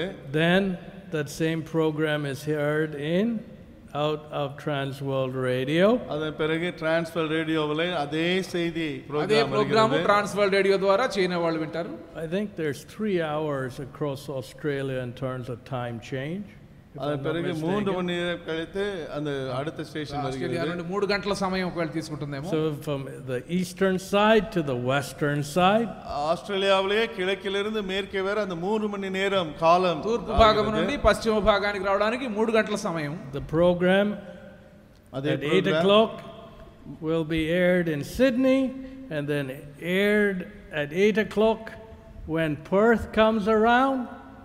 சிட்னியிலே 8 மணிக்கு ஒளிபரப்பாகிற அந்த செய்தி பர்த் அது 3 மணி நேரம் கழித்து அங்கும் அதே 8 மணிக்கு 3 மணி நேரம் கழித்து ஒளிபரப்பாகிறது. సిడ్నీలో 8 గంటలకు ఆ ప్రోగ్రామ్ వినపడితే తర్వాత పర్త్ లో కూడా 3 గంటల తర్వాత. Then as the world turns, பூமி சுற்ற சுற்ற భూమి పరిభ్రమిస్తూ the ఉండగా same program 8 o'clock local time 8 money anywhere in the அந்தந்த தேசத்திலே 8 மணி காலை அதே வேளையிலே வந்து கொண்டிருக்கிறது. ఆయా దేశాల్లో 8 గంటల సమయంలో ఆ యొక్క ప్రోగ్రామ్స్ వినపడతా ఉంటాయి. getting the word of God out. தேவனுடைய வசனத்தை மக்களுக்கு எடுத்து செல்வது. దేవుని యొక్క వాక్యాన్ని బయటికి పంపించడం. For years we've been broadcasting into the United States. அமெரிக்காவிலே எத்தனையோ ஆண்டுகளாக வானொலி செய்தியை கொடுத்து வருகிறோம். సంవత్సరాలుగా యునైటెడ్ స్టేట్స్ లో ఈ యొక్క వర్తమానాలు పంపిస్తున్నాం. Through faith and sacrifice we pay the bills. விசுவாசத்தோடும் தியாகத்தோடும் தான் பில்லுகளை கட்டி வருகிறோம். విశ్వాసముతో త్యాగముతో ఈ బిల్లులు కట్టబడుతున్నాయి. We don't do it for money. பணத்திற்காக நாங்கள் இதை செய்யவில்லை. డబ్బు కొరకు ఇవి చేయడం లేదు. There are many broadcasters who'll only do it for money. If the money doesn't come in, we'll stop. அநேக வானொலியிலே ஊழியம் செய்கிறவர்கள் பணத்திற்காக செய்கிறார்கள். பணம் நின்று போனால் அவருடைய ஊழியம் வானொலி செய்தியும் நின்று போகும். అనేక మంది వర్తమానాలు ఇచ్చేవారు డబ్బు కోసమే చేస్తారు. డబ్బు ఆగిపోతే వారు ఆగిపోతారు. We don't ask for money. நாமோ பணத்தை கேட்கிறது இல்லை. మన ప్రోగ్రాముల్లో డబ్బు కొరకు అడిగేది లేదు. But we exercise faith. விசுவாசத்தை பிரயோகிக்கிறோம். విశ్వాసాన్ని సాధకం చేస్తూ ఉన్నాం. Let God supply. தேவனே செலவை பார்த்துக்கொள்ளட்டும். దేవుడు సరఫరా చేయనివ్వండి. Let us serve the nation. நாம் பல தேசங்களுக்கு ஊழியம் செய்யட்டும். దేశానికి మనం సేవ చేయాలి. Let us give them God's word. தேவ வசனத்தை இந்த தேசங்களுக்கு நாம் கொடுக்கட்டும் என்று சொல்லி వీరికి దేవుని యొక్క వాక్యమును అందించాలి. We don't do it for something in return. ஏதோ பதிலுக்கு கிடைக்கும் என்று யோசித்து இதை செய்யவில்லை. ప్రతిఫలంగా బహుమానం కోసం ఈ పనులు చేయడం లేదు. That's service. அதுதான் ஊழியம். సేవ అంటే అది. You serve not expecting anything in return. உனக்கு பதிலாக ஒன்றையும் எதிர்பாராமல் நீ ஊழியம் பணிவிடை செய்வது. బదులుగా ఏ రకమైన ప్రత్యుపకారం ఆశించకుండా సేవ చేయడం. Recently my mom was landing in Detroit. சமயத்திலே என்னுடைய அம்மா டெட்ராய்ட்ல இறங்கினார்கள். ఇటీవల మా అమ్మగారు డెట్రాయిట్ లో దిగినారు. Immigration man. அங்குள்ள இமிகிரேஷன் అక్కడ ఉన్న ఇమిగ్రేషన్ అధికారి. Oh, Mrs. Daniel. Oh Mrs Daniel. Mrs Daniel గారు. Oh, I hear a preacher called Mr. Daniel. Oh Mr Daniel என்ற ஒரு பிரசங்கியார் நான் கேள்விப்பட்டிருக்கிறேன். డానియల్ గారు అని ఒక ఆయన గురించి విన్నాను నేను. He's a very godly man. மிக தேவ பக்தியுள்ள மனிதர் ఆయన அவர். చాలా దైవభయం గల భక్తుడు, దేవుని సేవకుడు. My mom says, அப்பொழுது என் அம்மா మా சொன்னார்கள், అమ్మ అన్నారు, he is my husband. அவர்தான் என்னுடைய புருஷன். ఆయన నా భర్త అండి అన్నారు. Look at that. பாருங்க. చూడండి. Man hearing the word of God week after week after week. வாரம் இந்த மனிதன் தேவனுடைய வசனத்தை கேட்டு வருகிறார். వారం వెంబడి వారము దేవుని యొక్క వాక్యాన్ని వినేటువంటి వ్యక్తిగా. Sowing seeds for eternity, not for worldly reward. உலக பிரகாரமான பலனை நாடி அல்ல, நித்தியத்துக்காக தேவ வசனமாகிய விதையை விதைத்து கொண்டிருக்கிறோம். లోకమిచ్చే బహుమానం కొరకు కాదు, నిత్యత్వం కొరకైన విత్తనములు విత్తడము. I was at a meeting, a Christian broadcasters meeting.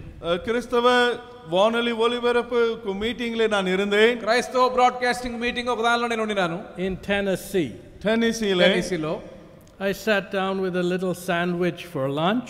நான் சின்ன சாண்ட்விச்சை சாப்பாட்டுக்காக உட்கார்ந்து శాండ్విచ్ భోజనం சாப்பிட்டு కోసం తీసుకున్నాను.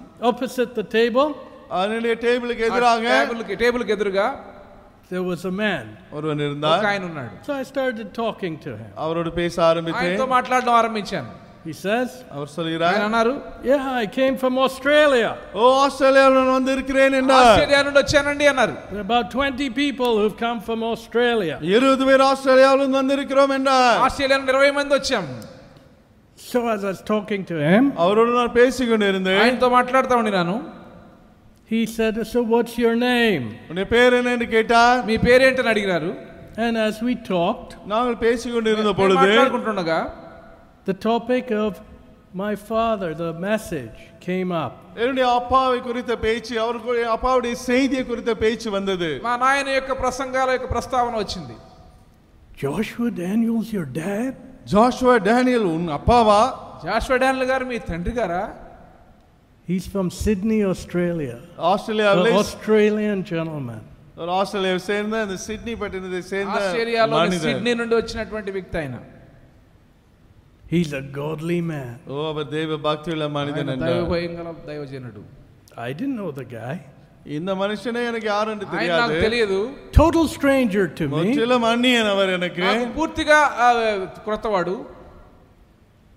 Lives in Australia, the other side of the world. உலகத்தின் அடுத்த பக்கமுள்ள ஆஸ்திரேலியாவில் வாழ்ந்து கொண்டிருக்கிறவர். లోకములో అవతలి భాగములో ఆస్ట్రేలియాలో ఉండేటువంటి వ్యక్తి. But here's the word of God. ஆனால் இங்கே தேவ வசனம். ఇగో దేవుని యొక్క వాక్యము. On television or radio, I wasn't sure, but I think this man was television. இந்த மனிதன் தொலைக்காட்சியிலே அப்பாவுடைய செய்தியை பார்த்தார் என்று అతడు நினைக்கிறேன். టెలివిజన్ రేడియో దేనికి సంబంధించినట్టు తెలియదు కానీ ఇతను టెలివిజన్ చూసినవాడు. Service. பணிவிடை பரிச்சாரம். தேவனுக்காக. We don't want to serve the Lord. நாமோ கர்த்தருக்கு ஊழியம் செய்ய ஆயத்தமில்லை. మనకు ప్రభువును సేవ చేయడం ఇష్టం లేదు. We want to serve for earthly reward. பூமிக்கு அடுத்த பிரதிபலனுக்காகவே நாம் ஊழியம் செய்ய లోక பார்க்கிறோம். సంబంధమైన బహుమానం కొరకు మాత్రమే సేవ చేయడం మనకు We ఇష్టం. don't want to serve for eternal reward. நித்தியமான பிரதிபலனை எதிர்பார்த்து நாம் எதுவும் செய்கிறது இல்லை. నిత్యమైన బహుమానం కొరకు పరిచారం చేయడం మనకు ఇష్టం లేదు. Look at our perversion of our hearts. நம்முடைய இருதயத்தின் தாறுமாறை பாருங்கள். మన హృదయములో ఉన్న వక్రతను చూడండి. Perversion. அது தாறுமாறு. వక్రత. Self. சுயம். స్వార్థము. The blessing of serving the Lord. கர்த்தருக்கு ஊழியம் செய்வதனால் வரும் ஆசீர்வாதம். ప్రభువును సేవ చేయడం ద్వారా వచ్చేటువంటి ఆశీర్వాదము. It's like that mustard seed. கடுகு விதைக்கு ஒப்பாக இருக்கிறது. అది ఆవగింజవలే ఉంటది. Sometimes you might think you're laboring, duplicating, doing editing. Oh, what am I really doing? சில வேளைகளிலே ஏதோ நான் சும்மா ஏதோ டூப்ளிகேட் பண்ணுகிறேன், எடிட் பண்ணுகிறேன். இது என்ன வேலை என்று நீங்கள் உங்களை குறித்து யோசிக்கலாம். ప్రయాసపడుతున్నాను, ఇక డూప్లికేటింగ్ చేస్తున్నాను, ఎడిటింగ్ చేస్తున్నాను. అసలు చేసేది ఏంటి ఈ పని, ఎందుకు చేస్తున్నాను? It's like that mustard seed. கடுகு விதைக்கு ஒப்பாக அது இருக்கிறது. అలా అనిపించవచ్చు కానీ అది ఆవగింజ లాంటిది. So small. மிக சின்னதுதான். చాలా చిన్నగా కనిపించవచ్చు. What is this mustard seed going to? What difference is this mustard seed going to do? இந்த சின்ன கடுகு விதை என்ன செய்யதான் போகிறது? ఈ ఆవగింజ ఏ మాత్రం సహాయం ఏం మార్పు Lord, తీసుకురాగలదు? my talents are so small. ஓ இந்த தாளந்து மிக சின்னதுதான். ఈ తలాంతులు చాలా చిన్నవి. My abilities are so small. என்னுடைய திறமைகள் எல்லாம் மிக சின்னதுதான். నా సామర్థ్యం చాలా తక్కువ. What difference am I going to make for the Lord? நான் கர்த்தருக்காக என்ன மாற்றத்தை செய்ய నేను ప్రభు போகிறேன்? కొరకు ఏమి సాధించగలను? No, God's word is like the mustard seed. இல்லை, தேவனுடைய வசனம் கடுகு விதைக்கு ஒப்பாக இருக்கிறது. లేదండి, దేవుని యొక్క వాక్యం ఆవగింజ వంటిది. It seems so insignificant. மிக அற்பமாக காணப்படுகிறது. అది గుర్తించదగినదిగా ఉండకపోవచ్చు. But it intrinsically has so much power in it. ஆனால் அதற்கு உள்ளாகவே வல்லமை சக்தி இருக்கிறது. అంతర్గతముగా ఎంతో శక్తి దానిలో Are నిక్షిప్తమైనది. you serving the Lord or serving self? நீ உனக்கே ஊழியம் செய்கிறாயா, கர்த்தருக்கு ஊழியம் செய்கிறாயா? దేవుని సేవిస్తూ ఉన్నావా, నిన్ను నీవే సేవించుకుంటున్నావా? When you serve the Lord, கர்த்தருக்கு நீ ஊழியம் செய்யும் பொழுதோ ప్రభువుని నీవు సేవిస్తే your time reference isn't here and now. உன்னுடைய இந்த காலத்துல இந்த வேளையில நீ வாழ்ந்து கொண்டு ఈ இருந்தாலும் సమయంలో నీవు ఇక్కడ ఉన్నావు. Your time reference becomes eternity. ஆனால் உன்னுடைய காலநிலை நித்தியத்துக்கு அடுத்ததாக కానీ నీ యొక్క மாறிவிடுகிறது. కాలము నిత్యమైనదిగా Your ఉండిపోతుంది. mind is no more revolved about here and now. இங்கேயும் இப்பொழுதும் இதை சுற்றிய உன் மனது இனி வராதே. ఇక్కడ ఉన్న వాటి విషయంలో నీ యొక్క మనసులో ప్రస్తుతం ఉన్నది. Oh, shall I build a apartment complex to make money? நான் பணத்தை கொண்டு அபார்ட்மெண்ட் காம்ப்ளெக்ஸ் இங்கே கட்டலாமா? నాకున్న డబ్బుతో అపార్ట్మెంట్ కాంప్లెక్స్ కట్టేదా? No. அப்படி யோசிக்க లేదండి. மாட்டாய். God gives you a vision for the world. உலகத்தை குறித்த ஒரு தரிசனத்தை தேவனுக்கு தருவார். లోకము కొరకైనటువంటి దర్శనమును దేవుడు మీకు So like I అనుగ్రహిస్తాడు. told our brother, out there. நான் உங்களுடைய சகோதரத்திலே சொன்னமனமாக అక్కడున్న మన సహోదరునితో చెప్పాను, Many of our Indian people are missing out. அநேக நம்முடைய இந்திய சகோதரர்கள் இதிலே இழந்து போய் கொண்டிருக்கிறார்கள். మన భారతీయుల్లో అనేక మంది వీటిని కోల్పోతూ ఉన్నారు. They've heard the word of God, தேவவசனத்தை அவர் கேட்டார்கள் தான், దేవుని యొక్క వాక్యం వారు విన్నారు, but they don't want to serve. ஆனால் ஊழியம் செய்ய இஷ்டம் இல்லை. కానీ దేవునికి సేవ చేయడం వారికి ఇష్టం లేదు. They'd rather serve their own bellies. தாங்கள் சொந்த வயிற்று பிழைப்புக்காக வாழ்வார்கள். వారి పొట్టకై వారు సేవ చేసుకుంటారు. What happens? ఏమవుతుంది? When I serve my own belly, what happens? நான் எனக்காகவே என் வயிறை నా நிரப்ப కడుపుకే నా வாழ்ந்தால் పొట్టకే సేవ చేసుకుంటే ఏమవుతుంది? Tell me. சொல்லுங்க, చెప్పండి. I become என்னாகும்? fat. இன்னும் தடியாக కొవ్వెక్కిపోతాను. Serve my own belly, right? ఎందుకంటే నా సేవ అంతా నా என் కడుపు சொந்த కోసమే. வயிற்றுக்காக வாழ்கிறேன் அல்லவா? I become fat. சும்மா தடிமனாக కొవ్వెక్కిపోతుంది. Then diabetes is taking over. அதன் பிறகு சர்க்கரை வியாதி తర్వాత வந்து షుగర్ వ్యాధి వస్తుంది. And then ఆ తర్వాత dispatched. వెళ్ళిపోవడమే. That's what happens when you live a selfish life. சுயநலமான வாழ்க்கை வாழ்ந்தால் அப்படிதான் உனக்கு நடக்கும். స్వార్థపూరితమైన జీవితాన్ని జీవిస్తే వచ్చే You ఫలితం అదే. might have a big belly, பெரிய வயிறு மட்டும் இருக்கு, పెద్ద పొట్ట ఉండొచ్చు, living for self, சுயநலமாக வாழ்ந்து கொண்டு స్వార్థము కొరకు జీవించడం, not living for eternity. நித்தியத்துக்காக வாழாமல் இருக்கு. నిత్యత్వము కొరకు జీవించడం కాదు. Let's turn to Romans chapter 12, ரோமர் 12ஆம் அதிகாரத்தில் రోమా పత్రిక 12వ అధ్యాయం verse 1. முதலாம் வசனம். మొదటి I వచనం. beseech you therefore, brethren, by the mercies of God, that you present your bodies a living sacrifice, wholly acceptable unto God, which is your reasonable service. நீங்கள் உங்கள் சரீரங்களையும் பரிசுத்தமும் தேவனுக்கு பிரியமான ஜீவ பலியாக ஒப்புக் கொடுக்க வேண்டும் என்று தேவனுடைய இரக்கங்களை முன்னிட்டு உங்களை வேண்டிக் கொள்கிறேன். இதுவே நீங்கள் செய்யத்தக்க புத்தியுள்ள ஆராதனை. సహోదరులారా, పరిశుద్ధమును దేవునికి అనుకూలమైన సజీవ యాగముగా మీ శరీరములను ఆయన సమర్పించుకునుడని దేవుని వాత్సల్యమును బట్టి మేము బతిమాలుకొనుచున్నాను. ఇట్టి సేవ మీకు యుక్తమైనది. So what is the first thing God wants? எனவே தேவன் கேட்கிற முதல் காரியம் என்ன? దేవుడు మన దగ్గర నుండి ఆశించే మొట్టమొదటి అంశం ఏమిటి? To present your body a living sacrifice. உங்கள் சரீரங்களை ஜீவ பலியாக ஒப்புக் கொடுக்க வேண்டும். మీ శరీరములను సజీవ యాగముగా ఆయన సమర్పించడము. Body is the temple of the Holy Spirit. நம்முடைய சரீரமானது தேவ ஆவியானவருடைய ஆலயமாக இருக்கிறது. మీ శరీరము పరిశుద్ధాత్మకు ఆలయమై ఉన్నది. When radio stations download the word of God to be aired, radio ஸ்டேஷன்கள் அங்க இந்த தேவனுடைய வசனத்தை டவுன்லோட் பண்ணும் பொழுது, రేడియో స్టేషన్ల వారు దేవుని యొక్క వాక్యాన్ని డౌన్లోడ్ చేసుకుంటూ ఉండగా, I don't know how many of your children download pornography. உங்களுடைய பிள்ளைகளில் எத்தனை பேர் இன்டர்நெட்டிலே போய் ஆபாசமான படங்களை டவுன்லோட் பண்ணுகிறார்கள்? మీ పిల్లల్లో ఎంతమంది ఇంటర్నెట్ లోకి వెళ్ళి అశ్లీల సాహిత్యాన్ని డౌన్లోడ్ చేసుకుంటున్నారో తెలియదు. I just heard of a boy ஒரு பையனை குறித்து ఒక கேள்விப்பட்டேன். అబ్బాయి గురించి విన్నాను. watching internet pornography, அசுத்தமான படங்களை இன்டர்நெட்ல பார்த்து ఇంటర్నెట్ கொண்டு లో అశ్లీల సాహిత్యాన్ని చూసేటువంటి వాడు makes his wife undress, தன்னுடைய மனைவியை ஆடை களைந்து போட்டு சொல்லி తన యొక్క భార్యను వివస్త్రణ చేసి and parade around their two little children. ரெண்டு பிள்ளைகளோடு கூட அவளோடு அப்படியாக நிர்வாணமாக நடக்க வைப்பது. చిన్న ఇద్దరు పిల్లల చుట్టూ తిప్పించడం. I was shocked. அதை கேட்டு அதிர்ச்சி அடைந்தேன். నేను అదిరిపోయినాను. I asked, நான் నేను கேட்டேன், అడిగాను, how old are the little children? அந்த பிள்ளைகளுக்கு வயது என்ன? ఆ చిన్న పిల్లల వయసు ఎంత? 6 and 3 years old. 6 வயது, இன்னொன்றுக்கு 6 3 సంవత్సరాలు, வயது. 3 సంవత్సరాలు. I would like to tell you the name of that young fellow. அந்த வாலிபனுடைய பெயரை கூட நான் சொல்ல ఆ விருப்பம்தான். యవనస్తుడి పేరు చెప్పాలని నేను ఆశిస్తున్నాను. They want to hide it. அதை மறைக்க பார்க்கிறார்கள். Parents want to hide it. అది దాచిపెట్టమని అడుగుతున్నారు. அது மறைத்துப்பட பார்க்கிறார்கள். They've been hearing the word of God for so long. எவ்வளவு காலமாக தேவனுடைய வசனத்தை கேட்டு வந்தவன். ఎంతో కాలంగా దేవుని యొక్క వాక్యాన్ని వింటూ The Bible says, Bible Bible சொல்லுகிறது, చెప్తా ఉంది, there is nothing hid that shall not be revealed. வெளியரங்கமாக மறைபொருள் ஒன்றும் இல்லை. రహస్యమైనది ఏది తెలియబడకపోదు. So the parents' name, the boy's name எனவே will all பெற்றோருடைய come பெயர், out.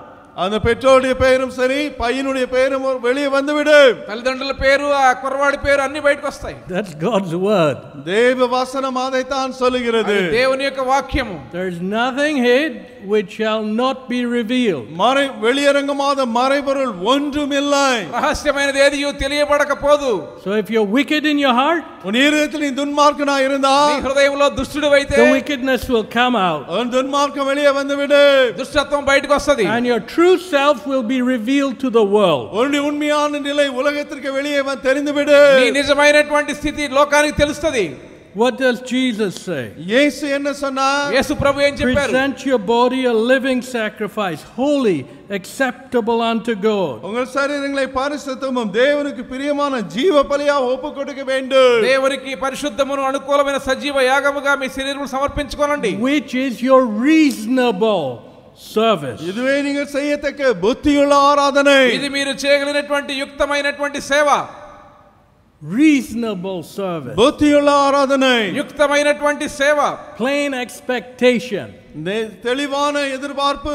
నేరుగా ఎదురు చూచేటువంటి పరిస్థితి. Verse 2. இரண்டாம் வசனம். రెండవ వచనం. Be not conformed to this world. நீங்கள் இந்த பிரபஞ்சத்திற்கு ஒத்த வேஷம் தெரியாமல் ఈ లోక మర్యాదను మీరు అనుసరింపక But be ye transformed by the renewing of your mind. உங்கள் மனம் புதிதாகிறதுனாலே மறுரூபமாகுங்கள். మీ మనసు మారి నూతనమగుట వలన రూపాంతరం పొందుడి. That ye may prove what is that good, acceptable, perfect will of God. தேவனுடைய நன்மையும் பிரியமும் பரிபூரணமான சித்தம் என்னதென்று பகுத்தறியத்தக்கதாக. ఉత్తమము అనుకూలము సంపూర్ణమై ఉన్న దేవుని చిత్తమేదో పరీక్షించి తెలుసుకొనున్నట్లు. So I pray, Lord, raise up godly teachers for our schools. நான் ஜெபிக்கிறேன் ஆண்டவரே உமக்கு என்ன ஊழியம் செய்கிற ஆசிரியர்களை நீர் எழுப்பு. ప్రభువా దైవ భయం కలిగినటువంటి ఉపాధ్యాయులను మా పాఠశాలల కోసం లేపండి అని ప్రార్థన చేస్తూ There ఉన్నాను. should be waiting lists of people who want to come and serve. ஊழியம் செய்யும்படியாக வரக்கூடியவருடைய பட்டியலிலே வெயிட்டிங் லிஸ்ட் இருக்க வேண்டும். వెయిటింగ్ లిస్ట్ లాగా మేము వచ్చి సేవ చేస్తామని చెప్పేటువంటి వారి జాబితా ఉండాలి ప్రభువా. There should be waiting lists of people who want to serve in construction. இந்த கட்டிட வேலையிலே தேவனுடைய ஊழியத்தில் உதவி செய்ய வேண்டியவர்களுடைய வெயிட்டிங் லிஸ்ட் இருக்க வேண்டும். నిర్మాణ పనిలో పని చేస్తామని చెప్పేటువంటి వారి యొక్క జాబితా వెయిటింగ్ లిస్ట్ లో లాగా ఉండాలి. There should be a waiting list of godly families who want to come help in agriculture. இந்த விவசாய வேலையிலே இங்கு உதவி செய்யும்படியாக வரக்கூடியவர்கள் வெயிட்டிங் லிஸ்ட்ல இருக்க దైవ வேண்டும். భయం కలిగినటువంటి ఒక కుటుంబములు వచ్చి ఇక్కడ వ్యవసాయంలో సహాయం చేసే వారి యొక్క జాబితా వెయిటింగ్ లిస్ట్ లో There ఉండాలి. should be waiting lists of young men and women who are sincerely wanting to build God's kingdom. உண்மையாக தேவனுடைய ராஜ்யத்தை கட்டும்படியாக வாஞ்சிக்கிற வாலிப பையன்கள் பிள்ளைகளுடைய வெயிட்டிங் லிஸ்ட் இருக்க வேண்டும். దేవుని యొక్క సేవ మేము చేస్తామని చెప్పేటువంటి వారి యొక్క జాబితా వెయిటింగ్ లిస్ట్ లో ఉండాలి.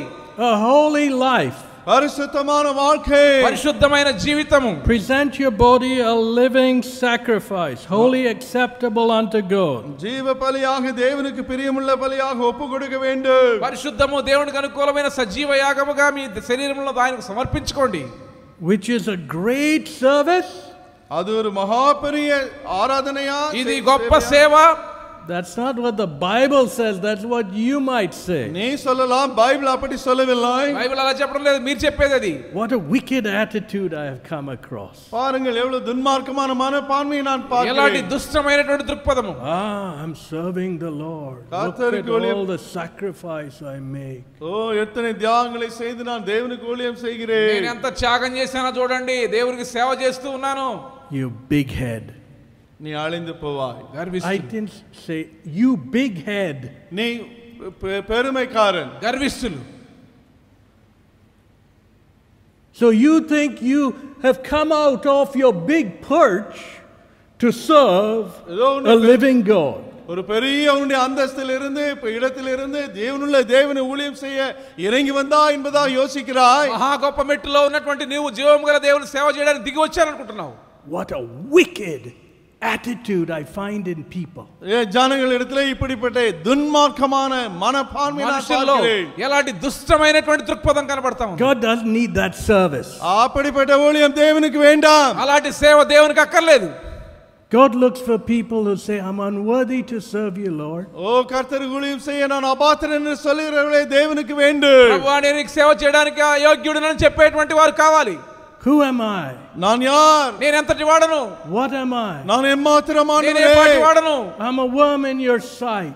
நான் உம்முடைய பார்வையிலே புழு. నీ దృష్టిలో నేను పురుగు వంటి వాడను. For me to serve you? நான் உமக்கு ஊழியம் செய்யவா? నేను మీకు సేవ చేయడమా? Such a great God. இப்பேற்பட்ட மகாபரிய தேவனுக்கு ఇలాంటి మహా గొప్ప దేవుని సేవ చేయడమా? That's the attitude God wants. அந்த மனப்பான்மையை தான் தேவன் எதிர்பார்க்கிறார். దేవుడు ఆశించే దృక్పథం అలాంటిది. Not your proud, arrogant, உன்னுடைய பெருமை perch-like attitude. உன்னுடைய பெருமையான அகங்காரமான அப்படிப்பட்ட மனப்பான்மை அல்ல. అహంకారంతో కూడిన గర్వంతో కూడినటువంటి దృక్పథం దేవునికి అక్కర్లేదు. If you do anything for God with your perch-like pride, ஆவிதமாக பெருமையோடு கூட நீ தேவனுக்காக எதை செய்தாலும் சரி, దేవుని కొరకు నీ యొక్క గర్వముతో నీవు ఎలాంటి సేవ చేసినా God won't touch it with a 10-foot pole. 10 అడి నీళ్ళ కుర్చీ வைத்து கூட தேவன் அதை தொடமாட்டார். దేవుడు దాన్ని మాత్రం కూడా అంగీకరించరు.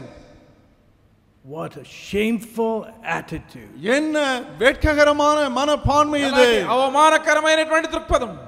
God knows the heart. தேவன் இருதயத்தை அறிவார். హృదయము దేవునికి తెలుసు.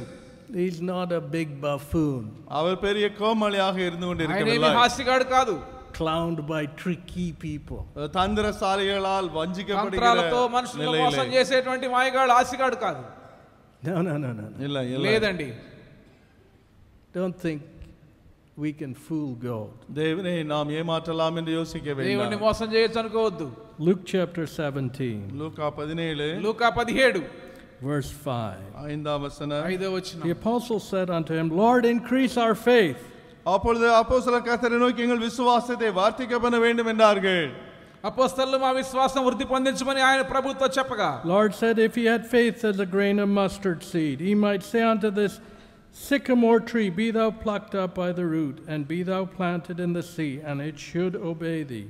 கடுகு விதை அளவு விசுவாசம் உங்களுக்கு உண்டாயிருந்தால் நீங்கள் இந்த காட்டத்தி மரத்தை நோக்கி நீ வேரோடு பிடுங்கி கடலில் எண்ணப்படுவாய் என்று சொல்ல அது உங்களுக்கு கீழ்ப்படியும். అప్పుడు ప్రభు మీరు ఆవగింజంత విశ్వాసం గలవారైతే ఈ కంబళి చెట్టును చూచి నీవు వేళ్లతో కూడా పెళ్లగింపబడి సముద్రంలో నాటబడమని చెప్పునప్పుడు అది మీకు లోబడును. But which of you, having a servant plowing or feeding cattle, will say unto him, by and by, when he is come from the field, go and sit down to meat?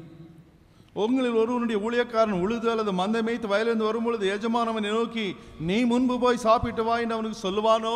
దున్నువాడు గాని మేపువాడు గాని మీలో ఎవరికైనా ఒక దాసుడు ఉండగా వాడు పొలంలో నుండి వచ్చినప్పుడు నీవు ఇప్పుడే వెళ్ళి భోజనం చేయమని వానితో చెప్పునా? చెప్పడు. I will not rather say unto him, make ready wherewith I may sup and gird myself, and serve me till I have eaten and drunken, and afterward thou shalt eat and drink. நீ எனக்கு சாப்பாடு ஆயுதம் பண்ணி அறை கட்டிக்கொண்டு நான் போஜன பானம் பண்ணும்பொழுது எனக்கு ஊழியம் செய், அதற்கு பின் நீ புசித்து குடிக்கலாம் என்று அவனுக்கு சொல்வான் அல்லவா? 8వ వచనం, అంతేకాక నేను భోజనం చేయడానికి ఏమైనా సిద్ధపరిచి నడుము కట్టుకొని నేను అన్నపానములు పుచ్చుకున్న వరకు నాకు పరిచారము చేయము, అటు తర్వాత నీవు అన్నపానములు పుచ్చుకొని వచ్చున్న వానితో చెప్పును గాని. Did he thank that servant because he did the things that were commanded him? I throw not. தான் கட்டளிட்ட அந்த வேலைக்காரன் செய்ததற்காக அவனுக்கு உபச்சாரம் செய்வானோ? அவன் அப்படி செய்ய மாட்டானே.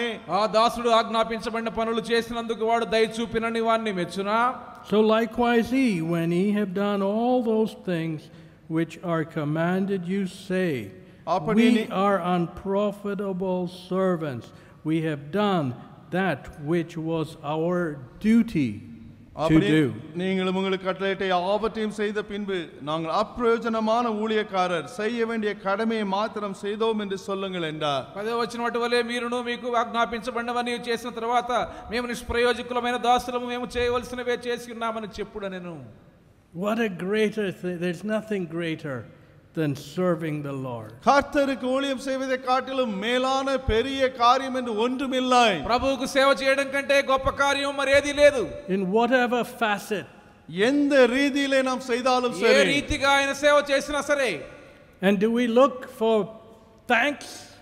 நன்றிக்காக நாம் இப்ப பார்க்கிறோமா? బహుమానం కోసం మనం చూస్తున్నామా? No. இல்லை.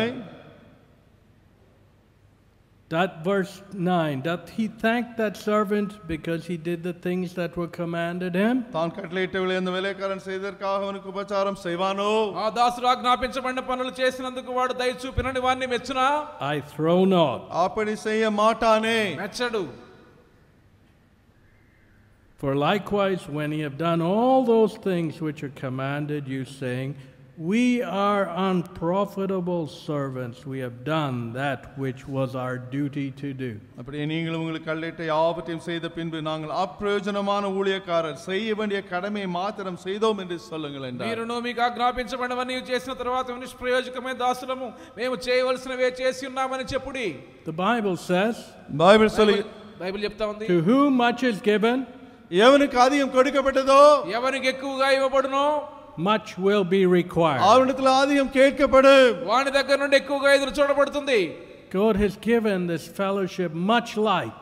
தேவன் இந்த சகவாசத்திற்கு அதிக வெளிச்சத்தை தந்திருக்கிறார். ఈ సహవాసానికి ఎంతో వెలుగిచ్చారు. And God will hold us accountable. நிச்சயமாக தேவன் நம்மிடத்திலே கணக்கு கேட்பார். దేవుడు మనల్ని లెక్క అడుగుతారు. He'll ask us, அவர் கேட்பார், మన లెక్క అడుగుతారు. did you do your duty? நீ செய்ய வேண்டிய கடமையை செய்தாயா? నీవు చేయవలసిన పని నీవు చేసినావా? Did you do your duty for me? எனக்காக நீ அந்த கடமையை செய்தாயா? నా కొరకు నీవు చేయవలసినటువంటి నీ పని నీవు చేసావా?